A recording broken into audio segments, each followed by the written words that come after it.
All right. Let's see how comments. Here we go. Oh, wow. All right. It's a bunch of y'all already in here, I see. Hang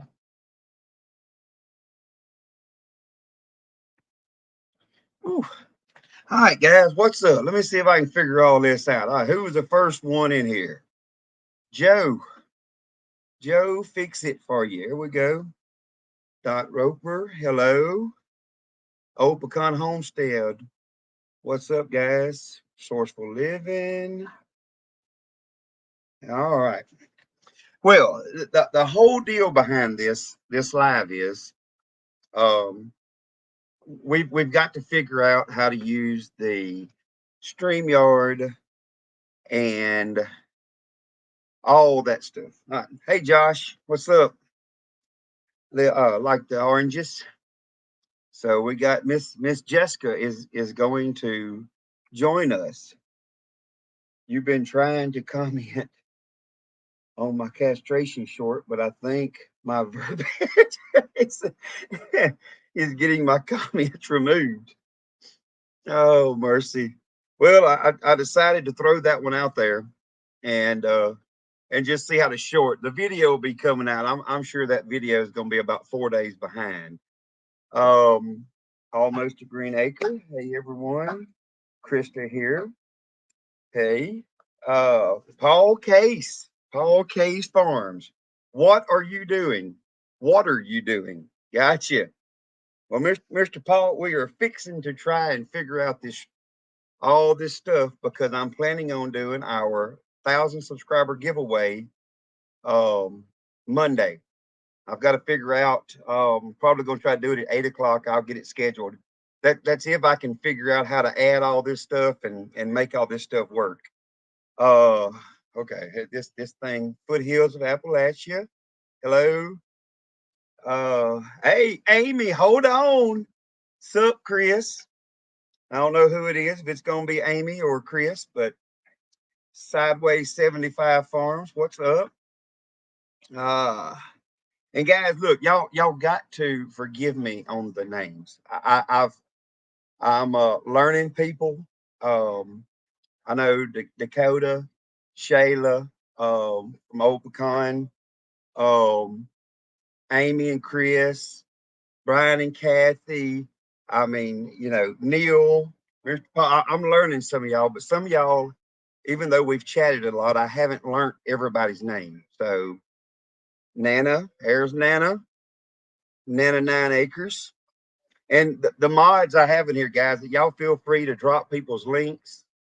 It don't matter. I'm good with it. I want to support everybody. And Musgrave Family Farms, what's up, guys? Jenny, here we go. Sean, oh Sean Blocker. Oh mercy. So, uh, what else we got here? Anybody? Have I missed anybody? I'm trying not to miss anybody here, guys. I think I've got everybody. So anyway, we're about 140 subscribers past. Um, okay, good luck. I probably won't be any help calling cattle money. That's right. Y'all got y'all's the birthday thing. When is that? That is when are y'all doing that live? Aren't y'all doing that for your birthday, Paul? I don't. Yeah, cut that down. Jessica's over here trying to read the comments on her phone. Oh, you was commenting. Oh, okay. Cut it down a little bit. I'm hearing myself talk. I don't like hearing myself talk. Uh okay, let's see here, guys. So I'm fixing to try and set up here in a minute. Um, let's see, Saturday it's set. Okay, okay. So it won't be good deal. Monday is when we're gonna try to do it. I think Nana, y'all do y'all's live. Oh, I just went blank on the name of it. Digging in the Word, isn't it? Y'all do that at 7 o'clock Monday, correct? Let's see. And I've got to get used to the delay. I think they say, what is it, like a 30-second delay in the what y'all are seeing versus what we're doing here. Yes, yes, we're Central Standards, what we are. Digging in the Word is at 7. Okay, so Nan, y'all tell me, is 8 o'clock good if I schedule my live for the giveaway at 8 o'clock, or do we need to go 8:30?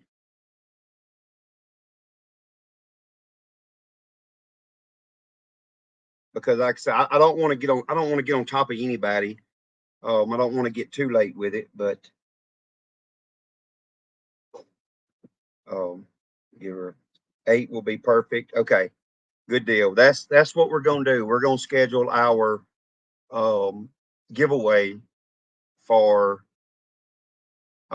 Monday at 8 o'clock. So I'll get it scheduled on here, so everybody will see it, whatever. Because I want everybody to be able to join in with us, and I mean, because everybody's helped us get to the 1,000 subscribers. So I want everybody to try to get a chance at winning something. So we're trying to get some pretty good things. I feel like. Um, yeah, I get go with whatever time works for us. I do, but like I said, I mean, I want everybody to be able to um, get in on it. That's what I want to do. Oh, hey, Canadian Family Life. Uh, but yeah, like I said, okay, Tiffany at Canadian Family Life. I need to remember that. I might need to. What I might need to do, Amy, is get you to send me a cheat sheet so I can start learning the names. That that might be a good idea. Um, Look, hey, look, Mr. Paul, I'm waiting on you to send. Or wait, I'll tell you what. We'll give away a bucket of hay string from Mr. Paul Case Farms, and we're gonna let you go ship it out for me, Mr. Paul.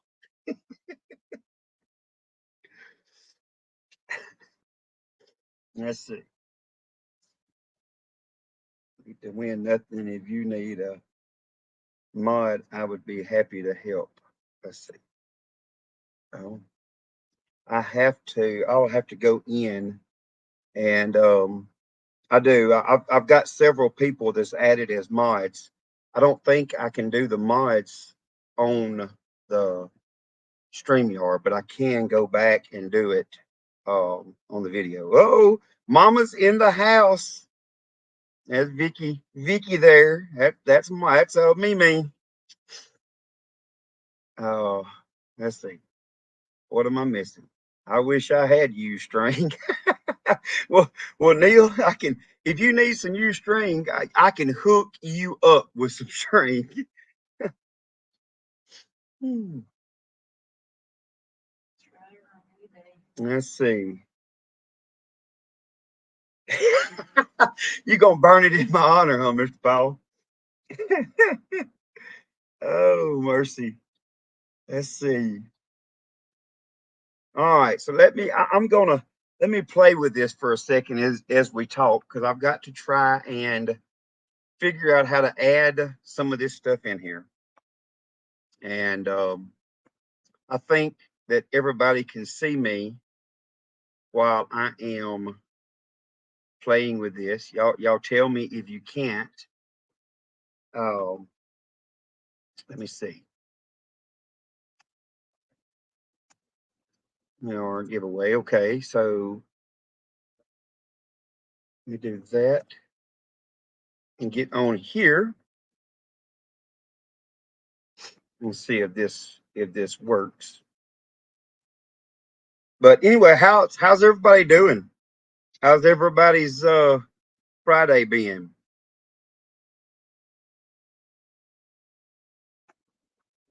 Let's see. Let me get over here. I don't like how when I go look at somebody's comment or scroll, it blanks it out and wants to know if I want to hide it. Hello, Paul. He taking highest rider on eBay. That's right. Oh, I'm going to get send Mr. Hey, and Mr. Paul. Well, I keep saying Mr. now. I can't help it. I've always raised up calling people Mr. and Miss and all. I've done been scolded by Kathy. I'm not gonna call her Miss Kathy, but let's see. Don't be a hit that thumb. Yeah, give us some hit the thumbs up, guys.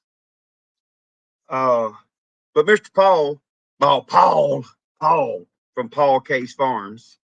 Uh, uh, I got um your gift that you had sent or had sent over, and I appreciate that. I guess I had got on that. I was on that live, and I reckon I had jumped off. I think I was at work when that was going on. Uh oh, speak, Jessica. People saying, "Hey, oh, you can talk." Y'all tell her she can talk to the camera. She is, in case y'all don't know about Jessica, she's a little quiet. She's not a talker. I don't talk enough for the both of us. Come on. Just got home from work. Yeah, had a long day. Hey Joe, what's up? Was it raining? Where are you from? Okay. Almost to Green Acre. What's your name again? I'm sorry. What's the name you go by? But where are you in Florida getting all the rain? Be done at noon. Dale said he just got home from a job that he was supposed to got off at noon. Yeah, that sucks there. Pretty, pretty crappy, but I'm still here. I gotta get to the bottom. I'm trying to catch up now. I see how everybody is trying to look at all the comments and get behind. Oh, Sean, I don't know if I can call you Mister. Joe, talk to me, Jessica. Look, Amy's wanting you to talk to her. She's wanting to watch it, look at it on her phone, y'all. I'm stressing her out. 25 watching, 15 thumbs up. That's right. Come on, y'all give me some thumbs up. This is my first live. Yeah. Y'all don't crucify me on it. I'm trying to figure all this out. Yes, she'll talk when needed for sure. She, yeah, that's yeah. Oh, yep, she can just sit there and make you look good. Yep. Oh man, I'm trying to catch up with all this, guys. Hold on, she will talk in a minute. That's right, Dale. She will. Hey, y'all get her out at Pinecone Fest. Y'all can get her loosened up a little bit. Make her talk. This takes her a minute to warm up. All right. We got another puppy. Yep. Mama give away another puppy. Mama and them have the cur and um what was the other one? What was that dog? I just drew a blank. Rockwaller. They have Rockwaller and cur cross puppies. They have been their female slipped up on them and they had no idea that she was coming in. And yeah, they've got they some pretty puppies. Mr. Bill Taylor, welcome. How are you? My comments. You think Jessica's? Yeah, I might catch it when it's over, huh? I'm gonna yell, Jessica, when you get to Pinecone Fest. Hey, she better get ready. She's got a lot of ice cream to make. Yeah, yeah. Well, I will help you. I will talk you through it. I will talk you through it. Okay. Yeah. No, not who dat. You yell go Tigers. Go Tigers. With a G-A-U-X. Not no G-O. I'm a Saints fan, but I'm more college football. Hey, speaking of that, Dale, guess where we're going? Well, me, brother, one of his buddies, and one of my buddies going tomorrow. And I get to sit. Yeah, Jessica gets to sit at home and be peaceful without us here. So we're going to the LSU game. Hey, there is Kristen with Bella's Whispers Farmstead. Welcome. Um, It will be free ice cream. it will. It's gonna be a lot. That's right. Go Tigers, Sean. Um, she don't have enough time. So I want to make an ice cream. That way I won't be able to talk. I hear you. So, all right. Well, Jessica's keeping. She's watching the chat here. I'm fixing to see, guys, if Long Cross MTP. Hey, Scotty. See, I like it when y'all have your name out beside it. That helps me learn the names. Um, let's see. You don't have enough time. Oh, she's gonna have enough time to make that ice cream. She just may spend all the time making the ice cream and not talking. and not talking. There you go. Oh, mercy. I hear you. Um, get one another, Scotty. Okay. So let me see here, guys. Y'all bear with me a minute, and I'm gonna see if I can figure out how to do this screen share. I've already done it playing with it earlier. So let's see here. I'm gonna go there. Okay, that's the giveaway tool. Oh, I missed something. You missed something. Jessica says she missed something. Hey, we're and for the giveaway, we was trying to get most everything here so we could quit my hand. I'm trying to share the screen here, woman. You're messing me up. Video was the one just the video of burning trees. Oh well, let me tell y'all. Y'all want to see a video? The video that we done today, which it won't come out for. Why would this thing not let me share this screen? It keeps messing me up. But it is which one? You printing tree? Oh well, it's because it was me and Mallory in it. You was just if I could have got a close up of her face while she was driving the truck yeah. up there, that would have been Well, next time we'll have to put a camera in the cab with her. Mallory Jean, Yeah. that was So that was hilarious. I don't know why it won't work right now. Um, hmm. Let me see. Okay. So I'm getting it here. So now, oh, okay. I see how this is going to work now. I've got this stream up. Let me see. I don't know what I've missed, guys. I'm sorry. I had to get me a live going to try to figure this out for the giveaway. So, like I said, y'all don't get me too bad. So, where we at? Everyone know Leonard Mountain Homestead. Yeah, hold on. Musgrave. Everybody speaking. Okay. Well, the best video was one Jessica. Oh Lord, I'm behind here. I'm trying to catch up on all these comments. I know it. I'm sorry. Everybody, I'm sure Amy and them is all probably rolling at me right now, thinking about how retarded I'm looking or crazy looking I am. What does that mean? Um,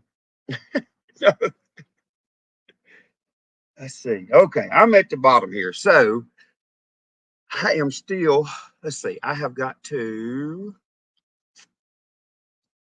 get I gotta get the StreamYard giveaway tool here pulled up.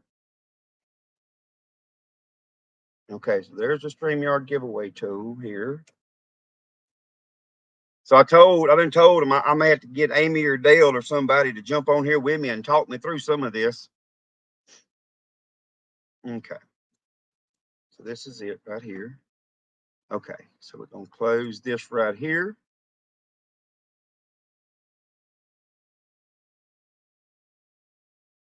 And I'm trying to figure out. So I was watching today, Dakota, the your video of you shooting the. Hey, look at there! I think I got it figured out. I do. Watching you shoot your bow, I think it's cool doing that because I love the old bows and I really want to um shoot me a deer with a recurve. I just have got to make myself get one. So, Amy, I hope you and yours are feeling better. Yeah, I hope you're feeling better, Amy. You was kind of down and out on us the other night on the live. So, hold on. If Amy's signature saying, yeah, that is the signature saying.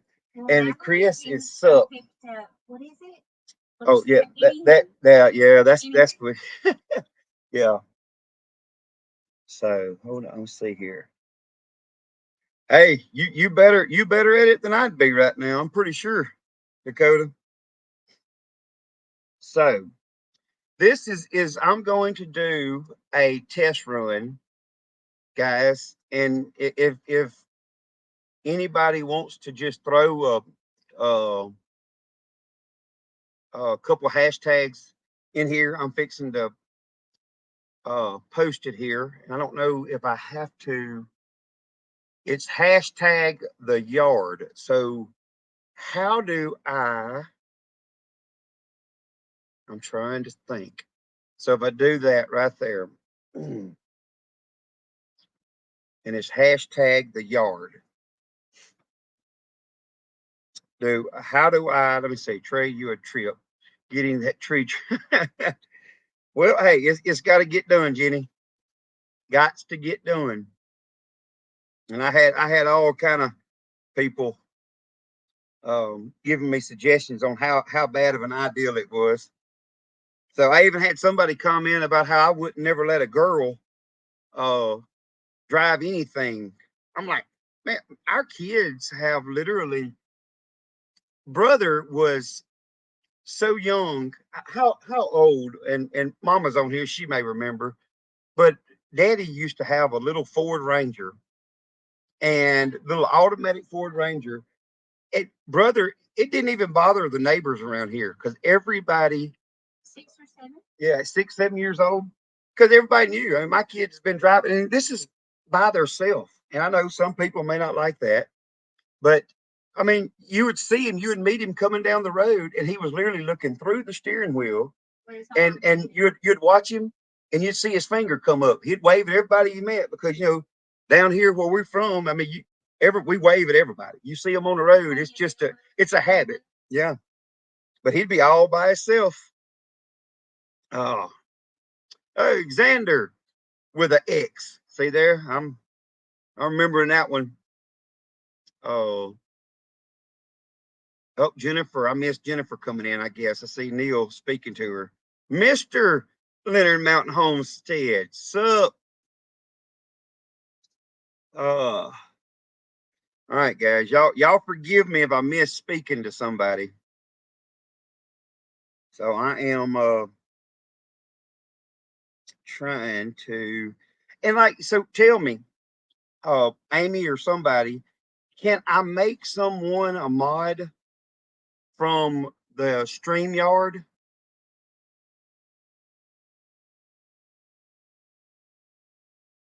So I don't know if there's a way. Is an X when you say Xander? There we go. No, YouTube only. Okay, so I would have to go in on my. Okay, all right. We drove the old pickup through the orange groves and up on the levee when we were 9. Yeah, I mean our kids they have always drove since they were young. I mean it. I mean they go to the store, they pick stuff up for Jessica. I mean I wasn't always a fan of it, but Jessica let them anyway. Uh, I'm but the one who lets them drive me around. You won't let them drive you. look, You don't have patience. they do drive. I do have patience. No, I do you too. really don't. I do. Y'all don't listen to her. She don't know. Go. Hey, go back to being quiet. I'm the patient. You'll be all right. Oh, okay, now you want me to talk. Okay, got it. Yeah, Mimi let him drive the very first time. I mean, I think he was like 5 or 6, and we had a tractor that was in the very back of the hayfield, and we just stuck him in gear, and he drove it all the way to the front. Homestead. Yeah. Okay. Get him, Jessica. What Somebody said smack you, so I did. woman? Look out now. Okay. So I've got to. So Dale or Amy, one of y'all tell me I done the hashtag deal. What did I do wrong? Because I put it in and it's saying that there's 20 entries, but I haven't seen anything. So what am I doing wrong here? Um, click on presentation to add or present. Okay, I'm probably fixing, I might mess up. No telling what I might mess up here, guys. I might cut y'all off completely before this is over with. See, and that's what gets me, Dakota or Shayla. I don't know which one of y'all I'm talking, maybe both of y'all. Um, I think I was watching y'all's live the other night and y'all was talking about how in Oklahoma at 14, y'all can get a farm permit I think is what y'all said. And we don't have anything like that here. Here At the school, they can. I think farm kids can get out of school. well, but But I don't know about driving. yeah, they're talking about for driver's license that he can. I was watching at 14, he could get just like a farmer's permit, and I don't know exactly what that pertains to. Kansas is the same ways. Yeah. They can get out of school if they're Yeah, for the farm. They can get out of school. Yeah, well, and I knew during harvest because that's what. Yeah, Derek and all of them do the same thing. So if I do, no, I can't. Huh. I am trying to figure this out. I'm finna just hit a button and see if it does anything. Screen sharing is easiest for 2 monitors. Yeah, okay. I don't know. Okay. Oh, that's what it's okay. So giveaway tool, StreamYard. Lord, I got all kind of. So if I do this and share, y'all tell me what is show. I can't even see it. Where are my glasses? I gotta have some reading glasses to try to see this. What am I looking at? Okay. So I shared the wrong thing, maybe. Because it was a hashtag. Okay, let me quit sharing this. Okay. Stop screen. I'm just gonna do a draw thing here. Okay. Yeah, I'm getting it there, Dale. Oh yeah, I should have hit share screen on this too, but if it would have mattered, uh here I'll show you who would have won it if I would have got it right here. Oh mercy. Share screen. Okay. You said you had it. Well, I know I did, but let's see. Okay, I'll see now what I've got to do. So that's who would have won that one when I would have done it. So let me quit sharing here. Stop screen. Okay, somebody, Jessica, keep up with me on my comments on your phone when you're looking. I don't want to miss nobody. I don't want to. I always like to speak. Am I going to win the string or not? Well, Mr. Paul, you have to come back Monday to find out because this is a test run. But just for you, hey, I tell you what, no idea what the Roy's doing. I have no idea what I'm doing. I'll be honest. I ain't got no clue. That's why we're doing a test run tonight. Rigged. It ain't rigged. I ain't smart enough on this thing to rig nothing. So, okay. So if I go, Okay, I gotta go. If I hit back, is that carry me? Okay. Maybe is it every time? So I do first live. Now I'm gonna do the yard again. So now I want to start collecting, and then I want to present, share screen, We'll quit watching. share screen. So now I've got to find. Okay. Um. Okay, is this what I need to share here? Let's see. If I share this, no, that is not what I need to share. Hang on. I just completely cut the whole. Let's see. Okay, that did not work. You still don't know what you're doing. I don't know what I'm doing. I am truthful as truthful can be. All right, me getting these comments. I'm sure Dale or somebody. Look, Dale is probably rolling at me. Amy, too. Let's see. That means Amy can't win on the real. Oh, sorry about it. Pretty good. Hey, I'm not. What I was telling Mr. Paul a while ago is I just unwrapped a bale of hay today and give it to my cows. So I will put it in a bucket and we'll give away a bucket of net wrap. That's a little bit better than a little blue button that says help. Yeah, I definitely need some help. Let me see. I may give away a resourceful living homestead. That's what other channels share. Okay, well, I guess I'm not. So let me see here. So what I done when I shared that, it took the whole screen over though. Choose a live here. What does that mean? I don't know. Let me see here. Stop screen.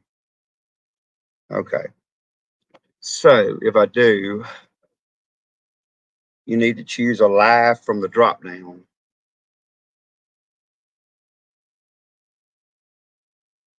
Hang on. Let's see. Choose something. I'm gonna win everything. Well, hey, the way I'm gonna do it, everybody gets a chance to win every time. Oh, it is the flag stuff. Let's talk about buttered sausage. My goodness. Sean, you might need to go talk to Coco about your buttered sausage. Okay, so if I do, tell you what, let me do. Can I add, let's see here. Invite. Feed. Yes, I know. Just hang on with me. Just a moment. I am trying something here.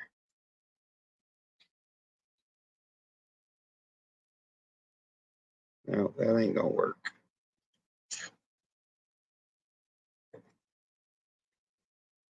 Okay, so here, let me put this on here. See if this work, Dale. If you can, I just shared my link. Maybe you can jump in with me and you can talk me through it. Do I get floaties? Sure, Amy. That's what we'll send you some floaties.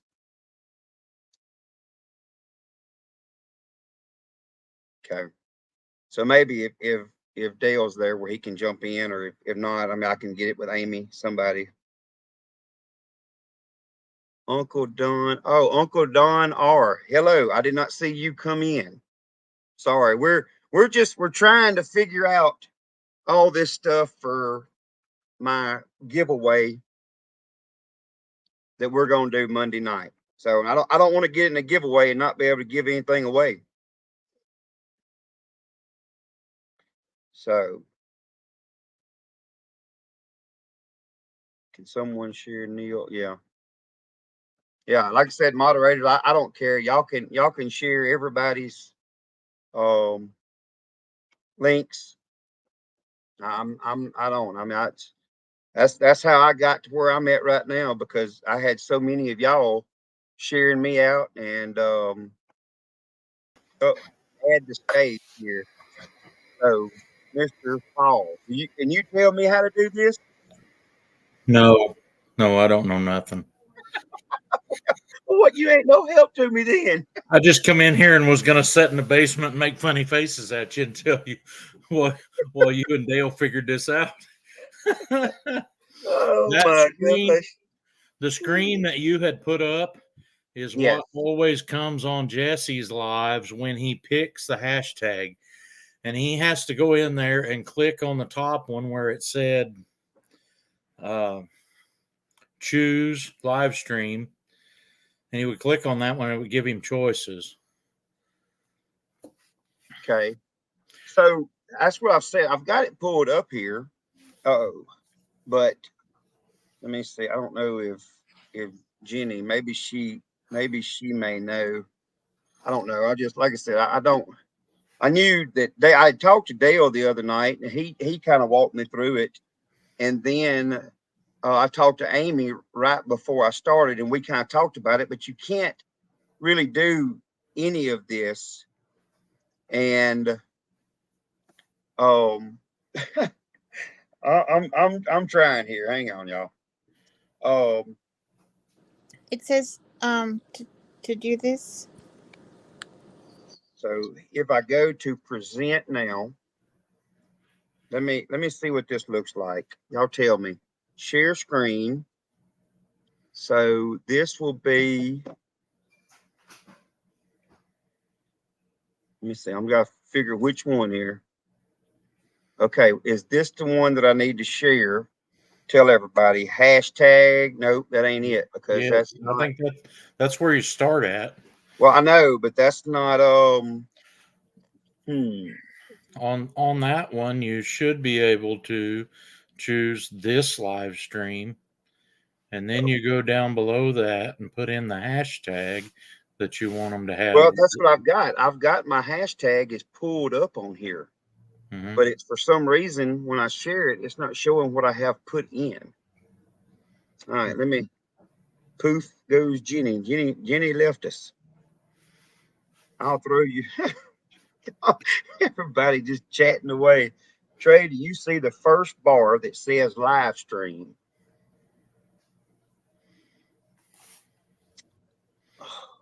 Oh, see, I'm trying to. Oh, yeah, I see live stream. Yes, I see that. And I've got it clicked as the live stream that I'm in right now. Xander.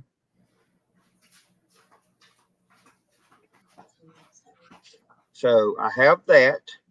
And then I can start collecting comments and then share that. But y'all can't see the hashtag. What are you trying to figure out? Now, let me see here. Jenny's back. Maybe. She's back. Yeah, she's back. Oh, I want to hear Paul Let me say see the next Yay. one. Type in your number you want to be. Okay, so my hashtag. So I want my hashtag. Let's just make it here. Okay, so I put my hashtag in. Do you see the first bar that says live stream? Yeah, that's what Xander's walking me through it. That's where we're at right now. Let's see. In the next bar. I did. I got my hashtag typed in now. Mm-hmm. Mm-hmm. And you should see it, right? Yeah, it's there, but I don't know how to get it where y'all can see that. If I hit start collecting right now, now I see. Uh-huh. Hold on. Let me see. Jenny and me will be just like peas and carrots, always together. Okay, Always that's what we need. So that's what it'll be. That you put in the hashtag Paul. Uh-huh. Okay. And you will win nothing. You're probably behind me. There it is. Yeah. So you're gonna be. It's a 30-second delay. That's the thing we got to remember. So okay. Hashtag Paul. Hashtag Paul. People putting it in now. Okay, so now I can stop screen there. Mm-hmm. Okay, and then give people time. We may have this. I may be. I Come think, over you're here, onto, boy. I think you're onto something. I might be on to something. I don't know anything, Okay. but I can be moral support. We get happy. Oh, okay. So now I do this and we do draw. But now I need to hang on. God, let me see. I got it. Let me see. I got to Uh-huh. do this and then do this. Amy said, "Bring it back up before you draw." Yeah, I figured that out. Cause see, now I'm showing it and it's already showing Yay. who won. Okay. Hashtag poll. No way. Oh my You goodness. Yeah. I want to Okay. give it to Paul because it's his birthday coming up. You want to mail it to me? I Oh, do. mercy. I do. Okay. I'm known for that. I won something with Old Pecan Yeah, Homestead. And I trying said, well, you know what, Shayla and Dakota, give it to Jack Dyer over there. Well, I did not even know that Y'all can't. Yeah. I that can't wait Paul- to have my giveaway for y'all. I got goodies for y'all. Yep, I did not know that Paul had given me the atlas. I thought it was pretty cool. Jessica called me and she said, we got something that came in the mail to Trey Williams, our Louisiana Life. I'm like, well, who? I said, there's not but like 2 or 3 people that have my address, you know? Uh-huh. And anyway, so I was talking to Amy, and Amy said, oh no, you must have missed it. It was no, it wasn't Amy. No, it was Cat. I think I can't remember. It was either Kathy or Amy that told me that it was you, Paul. I guess I was at work when the live was going on, so I had jumped off. I really wanted that bottle of vanilla. Man, Do you? Hey, I tried and I- tried and tried to bid when they done the benefit. yeah. And oh boy, I tell you, it was a certain fella out there. I think he might be in the chat right now. That Yes, I he seen him in just there. he refused to let me to get it. Well, I Joey? won a couple. See, I won 2 of those, I think. I won one, and then Hound of Goshen won and sent me his. Let's see. And then Jesse gave me one while we were at the Tin Killer. And he told me I couldn't tell anybody, so you didn't hear that. And and out of those, I have a little bit in a bottle left. And you're going to wonder why it's in some other bottle. It's because I've shared it with everybody I know. I've got my mom uses a lot of it, and Aww. several other friends of mine, and I'll give them. I'll say, well, I'm not going to give you the whole bottle, but I'll split it with you or whatever, and we make it go a little farther that way. It's pretty good stuff. Okay, we're just gonna do. Let me see. I'm gonna try to do this again, y'all. And then the other thing I've got to figure out is, okay, so if I do this and we do start collecting now, let's go to present. We're going to share screen. And I got to pick the right one, which is that one right there. And then we share. So that's the hashtag. It was gifted to you from Jesse and Lisa's live. Yeah, that's. I think that may have been. I couldn't remember if it was you, Amy, or Kathy. One of them had told me that Paul had won it, and I guess I had jumped off. So okay, so there's that. There's the Now, hashtag. Yep, and now I'm gonna stop screen, and then can I hit the draw? Maybe I need to share it before I hit draw. No, you got to wait so I can get entered. You gotta get Paul in there. Well, I know. I'm just looking. Can I hit? Because I have to share screen before I hit draw. Is that what Amy said? You gotta bring it back up. Is there No, somebody in the basement? Yeah, let's see.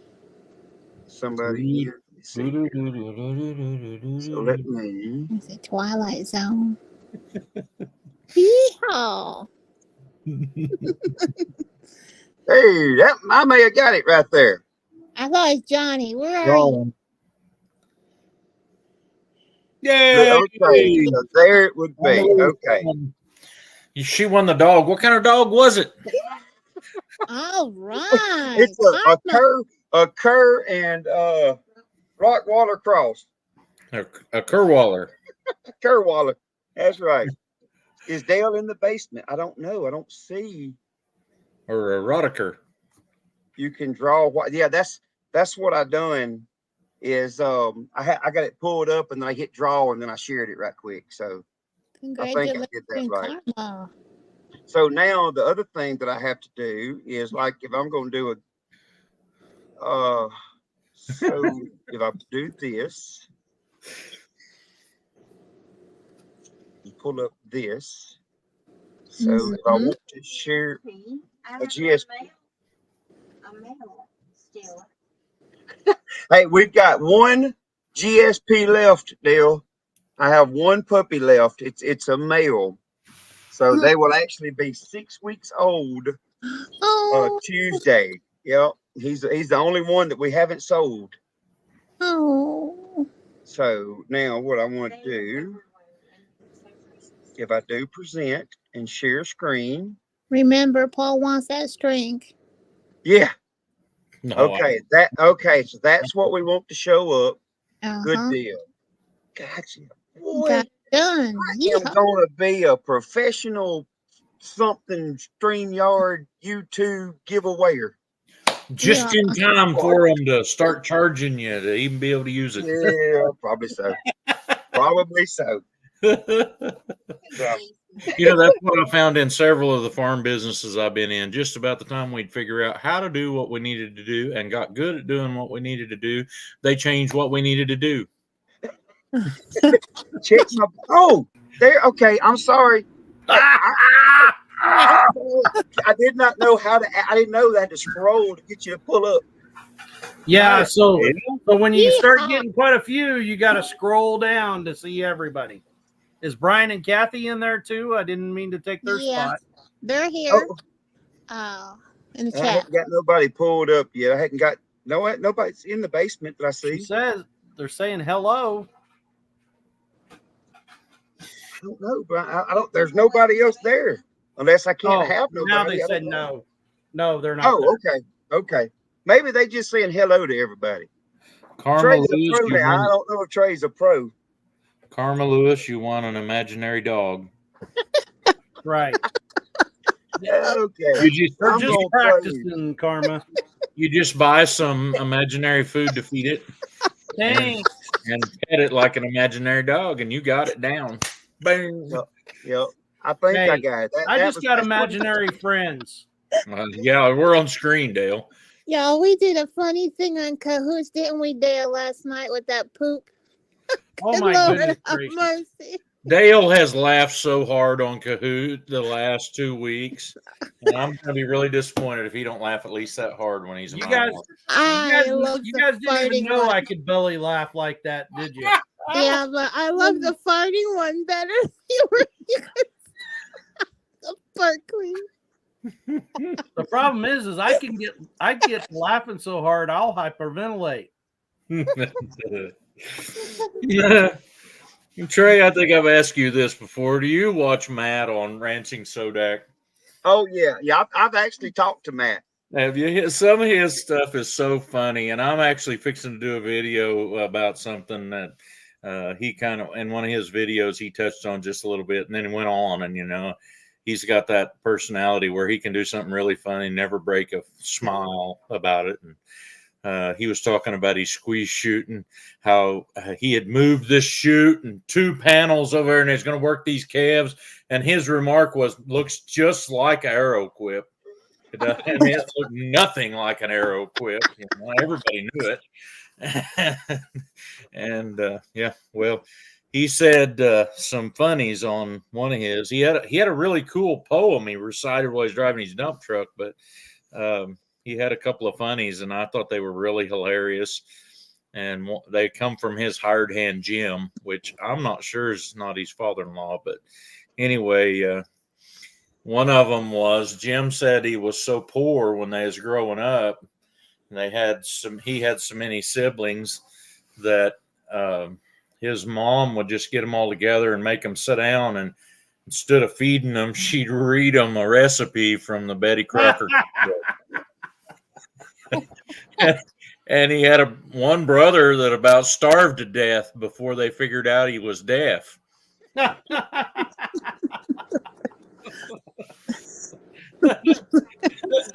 was like, wow. Paul is a really good storyteller, says Shayla and Dakota from Old Pecan Homestead. So that's why I call Paul Case Farms the rest of the story. Okay. Yeah, sometimes I don't give you the he's just punchline. like You have to Paul figure it out Harvey. yourself.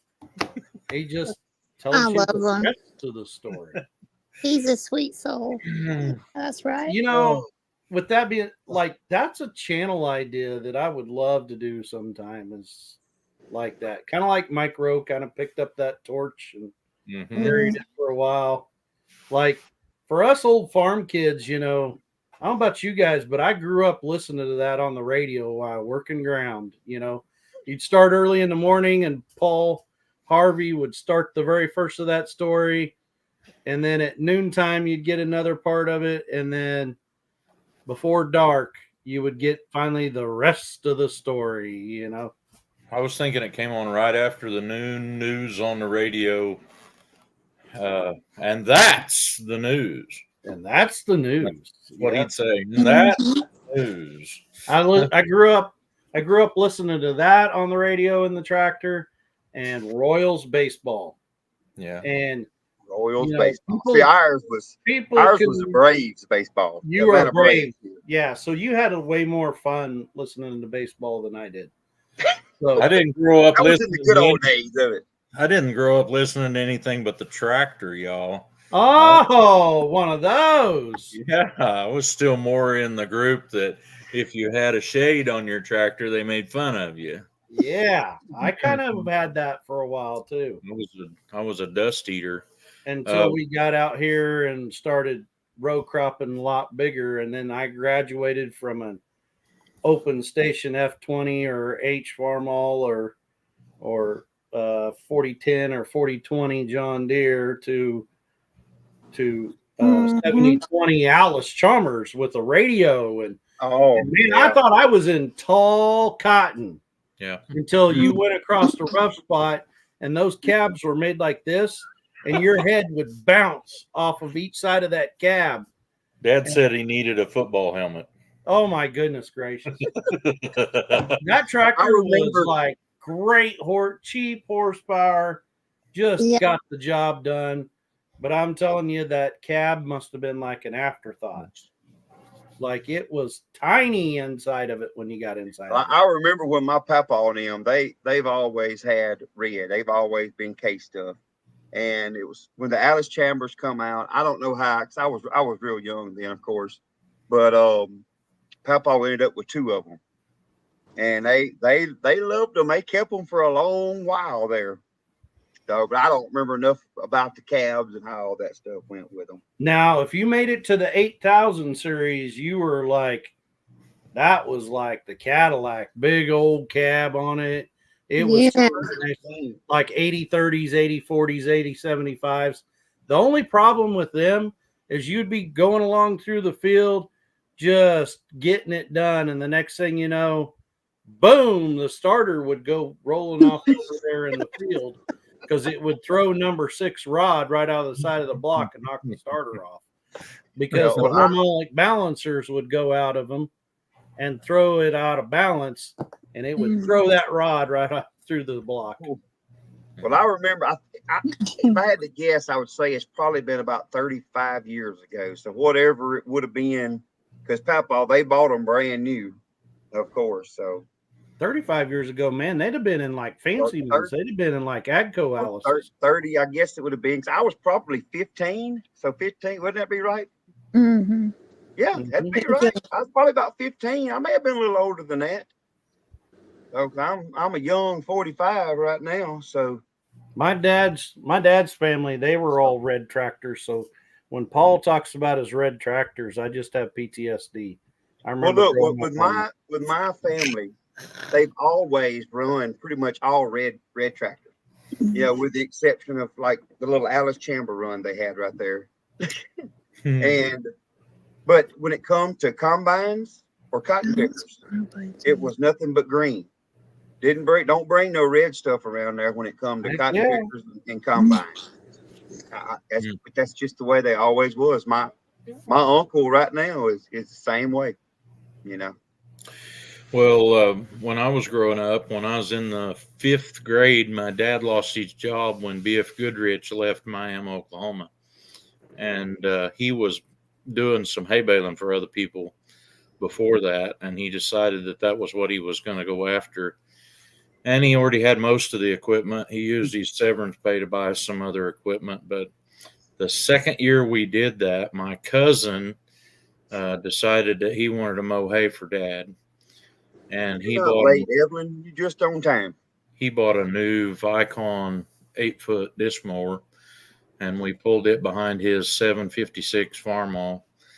And the thing had a muffler off of something else on it at that time. It was a quiet muffler, and you could ride that thing all day. It didn't hurt you at all. Well, the third year we were doing that, I wound up being the mow man because my cousin went and got him a job. So we're using his tractor and mower. And we blowed a hole in the bottom of the muffler, like to cook the tractor. And so we changed the muffler and put a stock muffler on it. I had a headache for a week. Oh, yeah. And I had to start wearing earplugs because of that. But even then, and that was probably when I was in the 7th, 8th grade.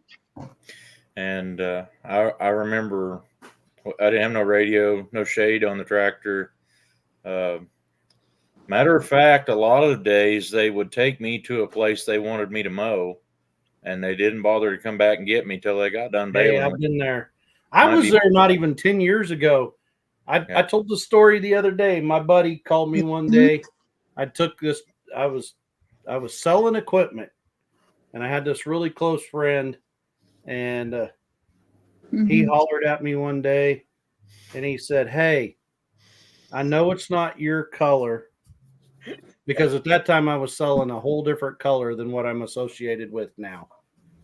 And he's like, "But would you be interested in running a combine?" He goes, "I'm like thousands of acres behind cutting soybeans." And I said, "You bet." So I go down there the next morning. He puts me in his truck pickup. We drive to the middle of nowhere. There's a combine sitting there. We fill it completely full of diesel. There's 5 semis sitting on the edge of the field. And he goes, "Get to cutting." He showed me a little bit. I started cutting. And finally at like 9 o'clock that night, I called him up and I said, "Hey, are you going to come dump trucks tonight or what's going on?"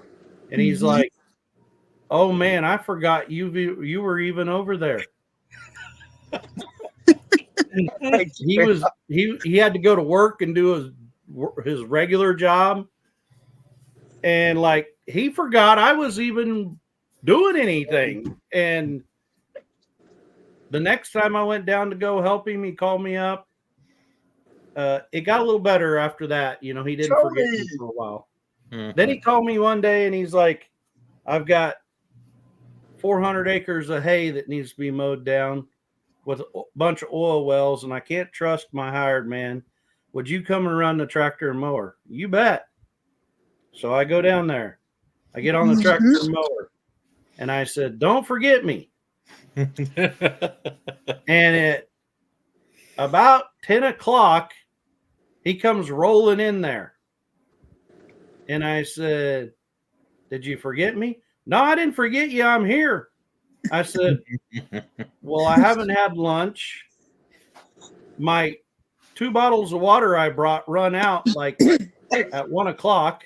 And he goes, "Oh, well, maybe I'll take you to go eat." So we went to some little podunk nowhere Hey, Lori. beer joint, you know. And he introduced me to the best cheeseburger I've ever had in my whole life, you know. You aren't saying you were hungry now. I are you? was hungry. Bet you were hangry. Don't know if it was that good or you was just that hungry, huh? No, it's that Yeah. good. Like now it's become a staple. Like my youngest son, that's him and his girlfriend's like that's the first place he took her for a date to go eat a cheeseburger there. And they think so much of the place when they got a puppy, that's the puppy's name is the name of that town. Really? When they come back and visit from Virginia and North Carolina, they Mhm. don't come and hang out with mom and dad the first night. They go there and go eat cheeseburger and jalapeno cheese bites. Hey, welcome on in, Mickey at Critter Is Creek. that Nikki? I thought I saw. Hey, there's Nikki Yeah. at Critter Creek. Dale, I thought you was going to tell a story about learning how to cut soybeans that had been cultivated and terraced. Oh, I've been there, done that. My dad was telling me about he cut some beans, run another guy's combine for him, and for a while. And I think what they either had I know they had a K and an F, and I don't remember which one he was running, but they had one of them fixed up with that robot header deal. Oh yeah. All it was feelers underneath the header that Yep. would keep it right on the ground, but they didn't do worth a flip when you had terraces. Nope. And you had to go back to manual mode and go over the terraces and clutch And it if over. you if Oh, you and they ever would eat a got whole with it down and you backed up, you might tear as it well off. take that thing and throw it in the scrap pile because it was Yep. worthless after that. they had cultivated these beans, but once, and their cultivator get plugged up, and they just lift it up, back up, and then go ahead and Oh leave. my goodness gracious! Dad said, "I'm going to cut what I can get of these, and I'm leaving the rest." And I'm like, "Well, won't he be mad?" And he said, "Let him get mad." Uh-huh. He's probably the one that done it, you know. But he said, "Yeah, this robot header's quite a deal." Now watch this. He had to put it in manual mode and just creep over that terrace, because if he didn't, the thing would eat a whole bunch of dirt on one side or the other. Dirt going through your combine is not a good thing. Man, he was spoiled. I run an F from the time that I was probably 16 till I was Mhm. 26. I run an F Gleaner combine with no automatic header height control, all manual. Yeah. And cut soybeans every year with that thing. Stay on your toes there. Yeah. And Mhm. you know, then I was dumb enough about halfway through that was mom and dad's and was my grandpa's before them, that I heard somebody had another F for sale, and I bought it to cut fescue seed and to help them cut. And we cut these river bottom beans that the water had been over, and they were so dirty. I mean, you couldn't see nothing. Couldn't see the cutter. You down couldn't see the header in front of you. And we moved from one field to the other, and that one of mine broke the drive belt. It wasn't even a hydrostat. It was the belt drive one, you know. So it just worked like your side by side, you know. It had a belt that and I broke that belt on the way to the next field, and Dad and I hooked the pickup and pulled it into somebody's field entrance backwards, pointed towards the road. And that night, some kids must have thought it was fun. They went by and threw a great big rock through the front window shield of that combine. So next morning, I mean, we had beans to cut. It wasn't like we could wait for a window to get put in. So I just knocked every bit of that glass out. Got me a pair of sunglasses, and I went and cut beans. And I'm going to tell you, You had a very rough day. How well, does it that didn't have sound an air though? conditioner or nothing like that. That was the nicest I ever cut beans How in does that that sound combine. though? I could see the wind blew through there. It was nice. But I Please guarantee you, I couldn't have got any tell. dirtier if I rolled around in a mud puddle for 4 hours straight. That sounds great. We bought. works. We went through a spell. My papa on my mama's side, they Oh. are all big farmers, and we went through a spell to where we was going to get into it. Me and Daddy, or Daddy, So we go buying us some equipment and stuff. We get our combine a 95B, John Deere 95B. Yeah. Yeah. Yeah, I cut soybeans in a 95B. So I don't know the exact year model of it, but it's old. Open It had a station. fan. It had a fan in it, but that was all it had was one little whirlybird fans, and it sometimes worked and sometimes didn't. But all it done so was it just was a move hot cab. air. Oh yeah, it had a cab. It was one that did have a cab, but no air conditioner. It was just a little whirlybird fan up in there that sometimes worked, sometimes didn't. Now, I will say it got late enough in the year that it started getting cold, cutting soybeans, and not having that windshield was not fun after that. My dad had a 101 International, and that's what he bought to replace his 60 Alice Chalmers pull type. Yep. And he used it for several years, and the motor blowed up on it about the time that they couldn't hardly get anything for the crops he was growing, and he decided to stop doing that and do something else.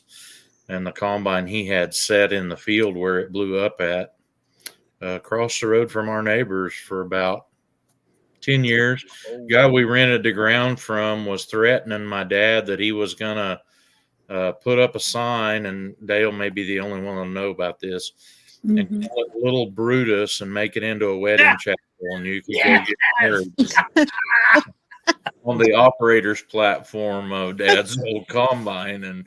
And Dad finally went over there and we moved it. The brakes were stuck on it. Well, I think we drug it about 200 foot before the wheels started turning, and we had to pull a line apart and hook it up to a tractor's hydraulics to raise the head back up so we could roll it.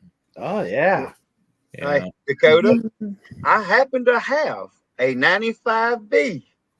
Well, actually, Daddy has a 95B. If you're interested, watch what you wish for there. Now, we do have it. It is still in the pasture. It may have a tree. It may have a tree or two growing, but it ain't nothing the chainsaw won't take care of. We'll fire that old steel up, and we'll have a drug out there in just a minute. You can carry it back to Oklahoma, will you? Hey, we know a tree man in Oklahoma. We know a tree man in Oklahoma that could take Trey, you're just mixing two of my favorite things: old iron and wood. That's what I deal with.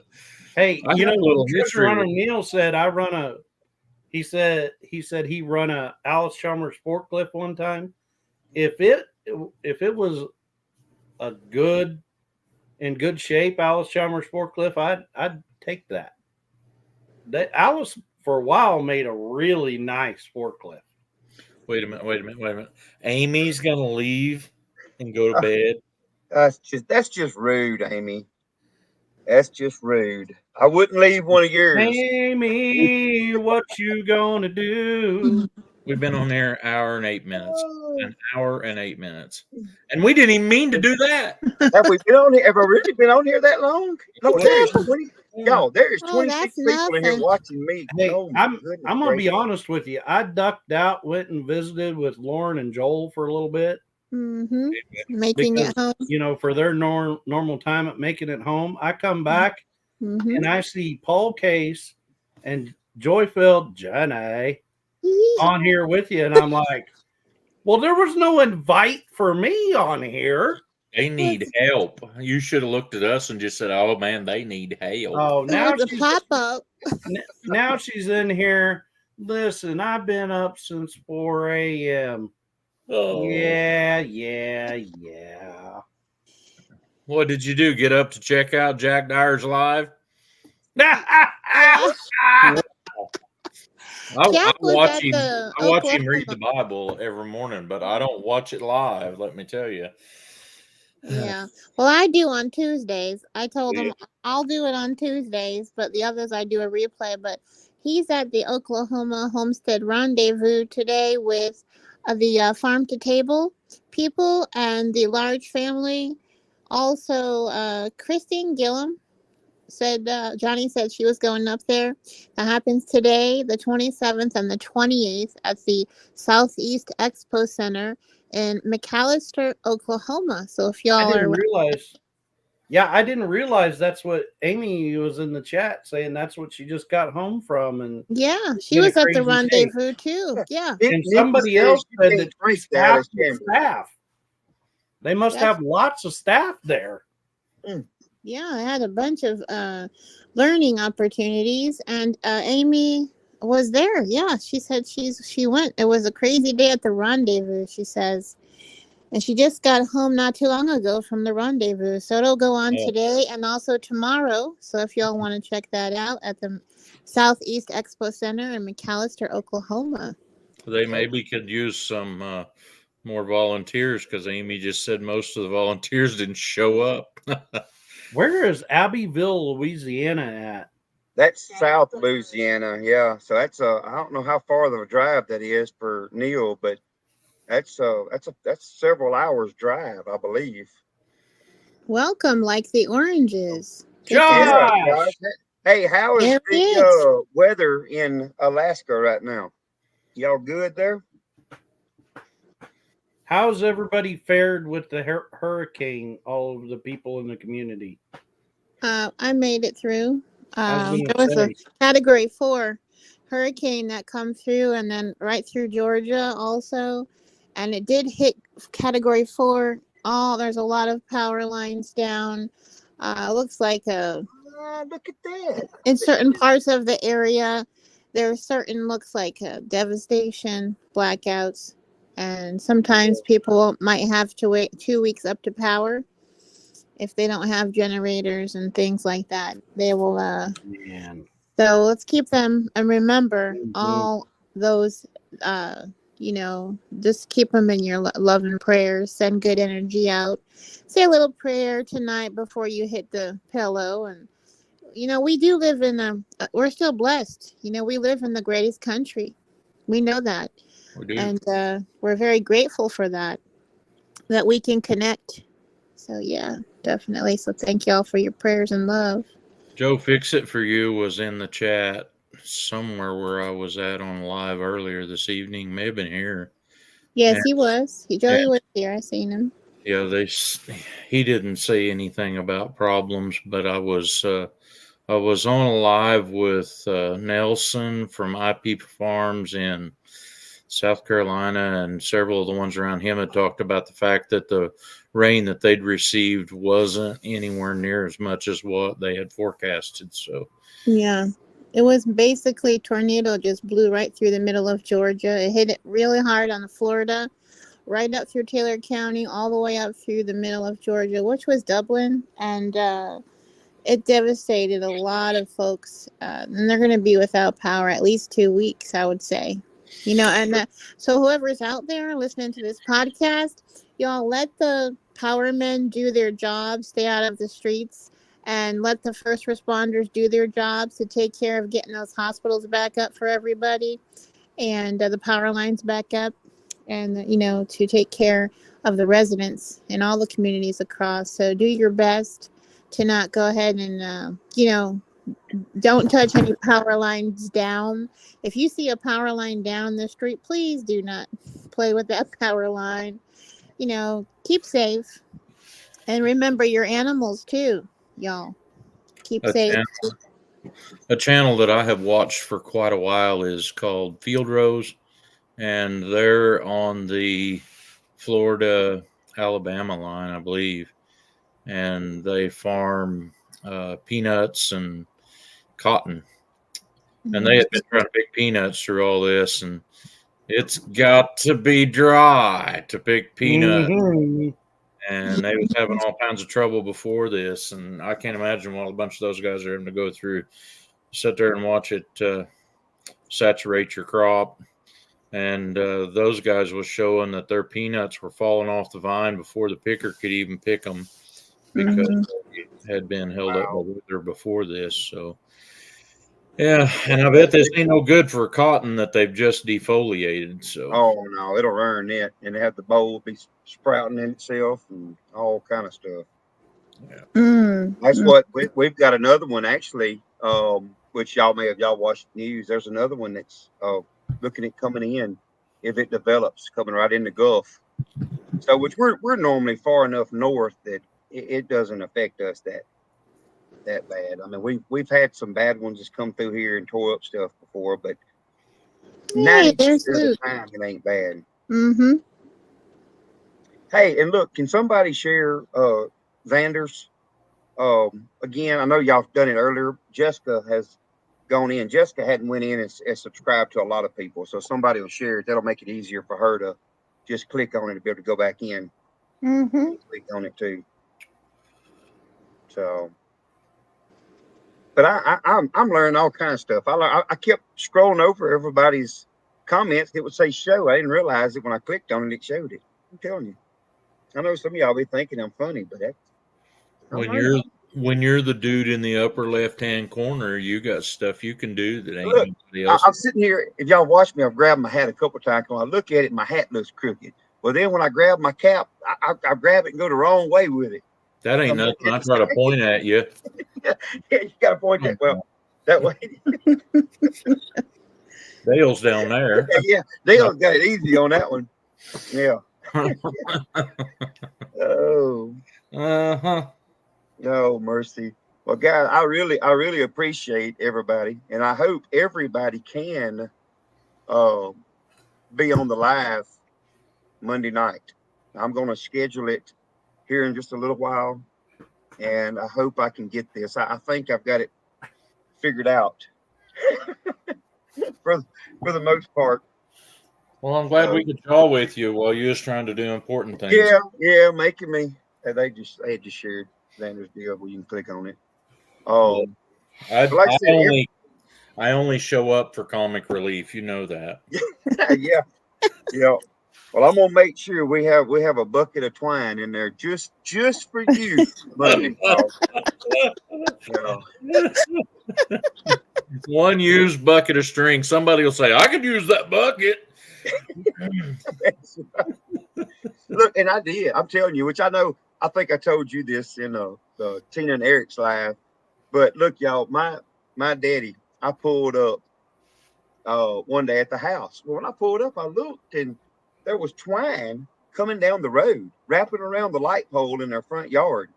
Mm-hmm. And I'm like, to me, I'm just thinking, what's going on here? So I get out and I look. Well, there's twine coming out the back of the baler.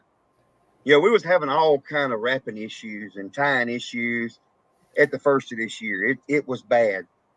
So anyway, I walked inside and I said, Daddy, I said, where'd you come from? Why do you have twine? He said, do what? And anyway, it was about, I'm going to say 2 foot high out the back of that baler out. And our road has 3 90-degree curves in it that it had to go around. It was in mailboxes, light poles, all the way. I trailed it all the way back to the last bale he dumped, which was probably, I'm going to guess, close to 1.5 miles, 2 miles away. we rolled up, me and Jessica rolled up every stitch of it. Mm-hmm. So I went to the hay bale and cut it and started rolling, and she started it at the house and she started shoving it in a bucket. So I had a really big bucket of twine. I'll be right back. Give me a second. Yeah, but yeah. Yeah. What, am I missing anything in the comments right here? I'm trying not to. Well, was that Neil that said he was from Louisiana, 210 miles from McAlester? Yeah, Neil lives in a town called Downsville, which is I've never met Neil. I don't know him. I've just met him on the chat, but he's about an hour from us. He's northwest. It's farther from here at my place to McAlester, Oklahoma than that. Paul, Neil says that's his bucket of string. Yeah, I seen that. Y'all going to argue over a bucket of string? You know what? That could be arranged. Are you going to be at Neil or are you going to be at Pinecone? Woo! Yeah, Man, that's Neil, right. I can bring you a bucket of string to Pinecone Fest. Okay. String's easy to come up with. You know what's getting really hard to come up with? Free ice cream. Baling wire. Baling wire. Nobody uses a wire tie baler anymore. The last wire I bought for my baler, I bought at the co-op, and it was over $100 a roll. The first stuff that I'd ever bought of that wire was back in 95, and all the way up past 2000, it was $35 a roll. Now, 2 of those will only tie 700 bales. Yep. Mm-hmm. $20 a string, I tie 500. Yeah, I understand, but you can't put half the weight in a twine bale that you can a wire bale. Well, I don't And know. also, I don't know about you, but when I want to go feed a square bale of hay, I want to feed a square bale of hay. I don't want to get a pitchfork and pitchfork it out of the barn because the rats There have you chewed go. it all off. Somebody fill Dakota in. I've been trying to ask it, man, to come to Pinecone Fest ever since we've been chatting. And Oh it's my always- goodness. He, Dakota Well- and Shayla, where have you guys been? he's thought been y'all worried knew. about Right there. football and hunting and look, it's just one weekend, Dakota. You can Amy put it up. Look at Amy's comment in the chat. It's October 11th, 12th, and 13th. I want to say where Amy put it. Okay, Mount yeah. Vernon, Maybe. Texas, Cypress Lake, Walleye State Park. No.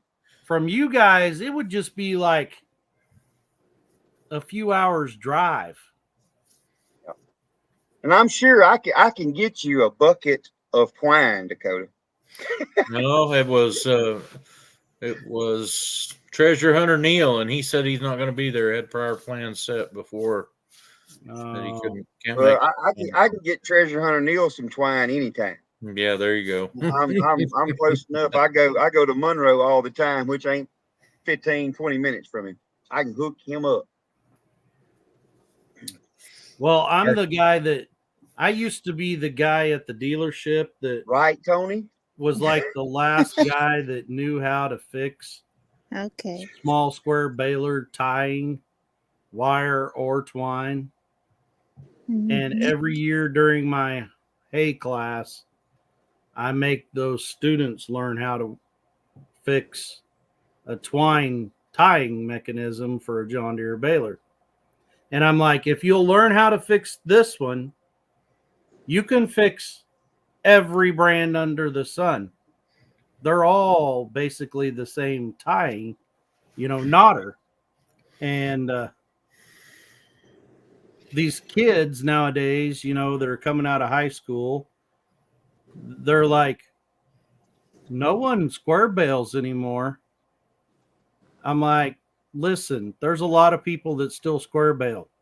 And there's going to be a lot more people that will start going to square bales because there's a whole bunch of people out there with 10x2s, 10 acres and 2 horses, and they can't handle a big bale. You know, those tying mechanisms on those square balers, the ones I dealt with was all New Holland, but they have parts on them that just have to be bent to the right shape. Yep. You buy them and the instructions in the part says, put your wrench here and adjust it to the right shape. And I don't know how you can teach what the right shape is when the book, and they can't even mold one to the right perfect shape because it's got to be to fit. It's got to drag across the bottom of that bill That hook. bill hook, yeah. Yep. And the bill hook turns inside of that. And the worst problem we had usually on the New Hollands was where that bill hook turned inside that little tab that stuck up there. It would get a little sharp spot on it. And I can still feel the sore on the end of my finger from having that emery cloth and rubbing on that. Oh, one yeah. where that string would rub across that. And it I've would got a cut it. video. I got a video that John Deere put out in like the 90s that I play for those Mhm. kids. And it Mhm. has that whole tying mechanism at like super slow speed. And if you tie one of them or watch it on a baler, you'll be like, that's magic. How does that even do that? The And you watch it in that slow speed. It goes like this, and then it goes poof, and then there's a knot. And then Wow. poof, there it is. And Yeah. you watch it in that slow speed and you're like, that is the simplest, coolest thing I've ever seen in my life. And it, really it is, because when that knotter started in the 1800s on a wheat binder is the first patent. McCormick patented it on the wheat binder. I was gonna say it was Cyrus McCormick, wasn't it? Yep. He's a smart guy. Welcome, Robert. Not thought about. You mean the square same bill- McCormick that not only worked with International, but also worked with Deere? Yep. Same guy. He was a pretty smart feller. Was Yeah. that? Never mind. Well, we're fixing to be doing some square hay. So if there's anybody that needs to know what it's like to do that, It's awful. You're looking for Well, somebody to haul? pick up. I got a driver. Just need somebody to pick up some hay. Uh-huh. You'll be the driver. They can do all the picking and stacking. I thought maybe when I was a kid, like, everybody else and who I worked for, like we used trucks with Ferris wheel loaders. I even worked on a hay monster. And, my dad, we're going to start selling red clover to grind feed. So he plants a bunch of red clover. We're going to small square bale this, Buck. I said, okay. So I'm thinking we're going to get us a truck and go get the bale loader, the pop-up loader. Oh, no. Dad You were the pop-up loader. Dad puts a hitch on the back of the square baler, Mhm. and we get two flat four-wheel trailers, and hook onto the baler with an extended chute. And guess who the lucky guy is that gets to stand behind a square baler baling red clover and stack every one of them wagons while Dad runs a tractor? If I'm not mistaken, red clover dust will turn you a different color. It will turn you black. I mean, Like black. Engine oil black. And itch, I mean, you ain't itched that bad if you laid down in a dog pen full of No doubt, fleas. yeah. Like itch. Your eyes would swell up. But the nice thing about it, every bale that come out got stacked on a wagon. And if rain was coming, you just put it in the barn and you were, Done. Yep. But, you weren't. I wasn't. I stacked it all on the wagon. Then we would go to the barn. Dad would hook the tongue onto the back of a Super M Farmall, and he could Mhm. back that wagon in that barn faster than I could drive forward because Mhm. he'd done it for so many years. And then he'd say, okay, Buck, stack it. And he'd go off to work at his evening job. And by the next morning, I better have every bit of that stacked in there. But I had when I was how old was I when Jonathan was doing all the square hay out there? It's been probably 10 years ago. And me and my buddy, I went out there and I helped him bale the square hay. And he was hauling it all to Texas. And I'm telling you, hundreds and hundreds of bales. And it was me and him picking it up.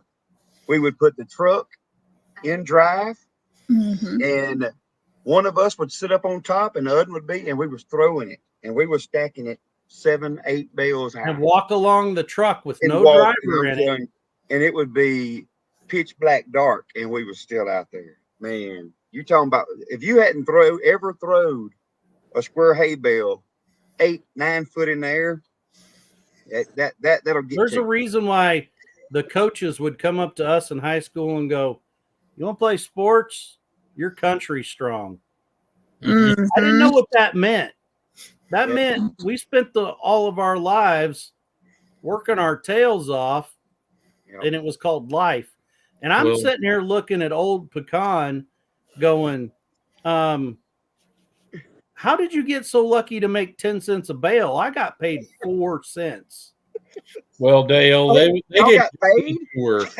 You were country strong. They knew you wouldn't be on the sidelines throwing up too. That's right. I had some doings on square bales. My dad had a 275 New Holland that we wore out so badly that he had to sharpen the leading edges of the knives on the plunger and on the side the opposite way so they'd go ahead and pass. Oh my goodness Those have a gracious. leading edge where they Wore start. out. And it was just wore out, and it wasn't bearings; it was the innards on it. Had so many bales run through it, it just wore out. But that was that was what I first used to bale a bunch of hay and straw and put in the barn. And The I first found baler I hauled behind was a 24 wire special WS, Mhm. and that thing was the slowest stroke flake count there ever was in a baler. And I hated that baler. You know why? It never missed a bale. You never got a break. Like it just bale after bale after bale. Dad's baler done all right, but after 1 year of putting up a bunch of straw and having to go rebale it in the barn, we decided to look for something different. And let me tell you, you're going to be shocked when I tell you what I found. I found the ad said Oliver Square Baler 200. Oh yeah. And I answered this guy's ad, and turns out it's a wire one. And I'm like, I'm really interested. We're really interested now. Those are good balers. So I went and bought this thing. It was a model 620. Had a little bitty short tongue. The tongue on it was so short you couldn't pull it behind a pickup and turn left. You'd get the bumper on the truck into the flywheel on the baler. And I used that thing. The only thing I remember having to do to it was to change one roller chain, the one that ran the twisters on top, got too loose, and I had to put a new piece of roller chain on it. And the middle section of the bale chamber broke at the front of it and came loose, and I had to weld it back together. Had to clean the thing out and get in there and weld that middle section back together. And what it broke from was rust. Somebody hadn't kept it cleaned out, and they just stored it outside. They left hay in the chamber. And the thing was really kind of an odd duck. Every other wire tie square baler I ever seen in my life has a place for 4 boxes of wire. I can count them on either hand. 4 boxes of wire. And this one only had a place for 2. And after running it a little bit and figuring out that you just run it till it runs out of wire and then you put new wire in it, I figured out to put both of them in there new so that you didn't have to do it again in 30 bales. And so but I can't tell you how many bales I ran through the thing, but I do know this. When we were baling straw or when we was baling prairie hay, I usually had a couple of high school boys that would come and help me, and we sledded all of it. We had a farmhand drag type sled that just caught bales, and it had a pull rope, and you'd try to line those drops up when you was going around the field to where they were all together. And we didn't need a driver, and I stacked, and then boys would put that on the trailer. I actually built a trailer just for it that I could stack the bales 5 high and come up with 196 bales on a load. And we would try to put in 2 or 3 loads a night. And it wasn't uncommon for us to get nearly 600 bales in the barn on an evening. So I just aimed for that. And one night I finished the field. I didn't even look at the counter. I just finished the field. And when we went back and got our 4th load, we were already out of water, and it was 1 in. Because we wouldn't start picking up like straw. We'd never start picking that up until Pay no attention. after dark. Oh yeah. And so, man, we got to putting that last one in the barn, and I realized when we got done that I was so thirsty, and we had run out of water so long ago, I had not only sweat through everything I had on, I had dried out. That's when you knew you'd been out there too long. Nope, I didn't know nothing then. I was young and dumb, and but I learned it. I learned things the way I learned them, the hard way. And so I went home and did my chores. I was raising chickens at the same time. Went home, did my evening chores, and took them boys home. cleaned up, went to bed. I woke up about 2 hours later with the bed spins, and I couldn't make them stop. Mm-hmm. Oh, And Been there. it was all from being dehydrated. Like you'd been in, been in the hooch, Mm, that kind of bed spin, but you had never touched a drop of it. yeah. And that's actually, so that happened to me a few years ago. I dehydrated, got heat sick. And ever since then, like I can't handle heat very much at all.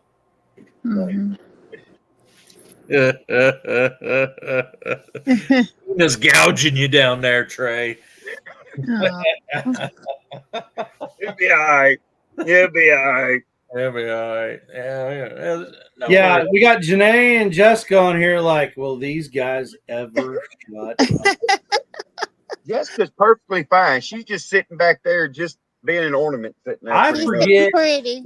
I forget whose live it was the other night. Maybe it was Amy's live because I didn't pop in this week because I got home so late and everything, wasn't it? And there was like you guys and Johnny and somebody else on there, and Chris was talking. Yeah. And I think I text somebody and said, "This is like a bunch of cackling old hens. All we need is some cracked corn and some oyster shell in here. The clucking just going on and on and on and on and on and on." And so I was got tickled and laughing so hard about that that I told the wife that. And you know what she told me? Well, you would be the head rooster there if you were involved. I was watching the comments, and about every fourth comment got to be, "Amy, are you okay? Amy, you don't look so Yeah. good." I noticed that too. Feeling like, real good. And she wasn't feeling You good. kind of got that zombie, like I don't feel good look going on, And when I asked her about it, she says, Oh, "Well, I thought we was not going to go very long." And I said, "Well, why don't we close it up?" So You did good, Paul. she said she's feeling some better. Yeah. Oh, Yeah. that's right. Angie's in here, and she said exactly, Angie. Dale. And I'm pretty sure Tony was involved in that too. Yes, he was on. He was on. And because she had to do the Oklahoma Homestead Rendezvous. She was helping out today. Yeah, that girl. yeah, she was Yeah. tired. And like I say, she's still sick too. So Yeah. So Oh, Jennifer's always on here talk about, oh, I fell asleep and woke up the next day and Amy's live was still going on. You know what that tells me, Jennifer? You live in the wrong place. You're in the wrong time zone.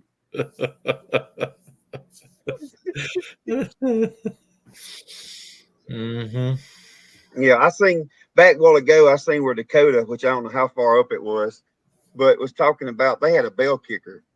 Man, that would be nice. But I don't know if our square baler could handle it. I'm telling you, you go grab some of our bales sometimes and they just blow up. That's why we wait till the end of the year to a bale Really? square bale. Oh, Is I it- look, Is It's it a a Massey twine Ferguson. baler? it's a Massey Ferguson twine baler. Oh my goodness, you just said it. It's a Massey. Did you say messy? You know what It's the a best Massey Ferguson. you know Yeah. what the best place for that Massey Ferguson baler would be? Probably in the junkyard. Mexico. Mexico. Mexico. They'll pay you good money to buy that thing because it's a square baler. Yeah. But you need to be rid of that Massey Ferguson, unless it's a Heston Massey Ferguson in line. Oh, I don't even. It's Although- old. I can tell you. Oh, so it's a Massey. You don't want Yeah, nothing to do with I'm that. pretty sure it's Mm-mm. old. Got the shear bolts. We change the shear bolts out on it on a regular basis, and just about the time. I gotta get my hat. I gotta get my hat. I turned my hat the wrong way. Just about the time we get that thing baling right, we're through. Yep, Just to go park exactly. it back there Every in the year, shed. it just starts all over again. Oh, yeah, right? every year. The Yep. next year, You start off with headaches, clear up till like the last hour, and then it just works like a dream. So then, guess what? The next year or that year, you go, well, no, we don't need a baler because I mean we got it figured out. And then you start the next year all I'm over gonna tell again. you, Listen, with our this girl- with this round baler, this John Deere round baler we got right now, we're gonna have to think long and hard whether it gets to start the year with us next year. I'm telling you, As it gets to bad that as this point. is. The one that I Well- use at the school has, Mhm. you know, I tell the students one of the things they have to do is mount and monitor up and everything.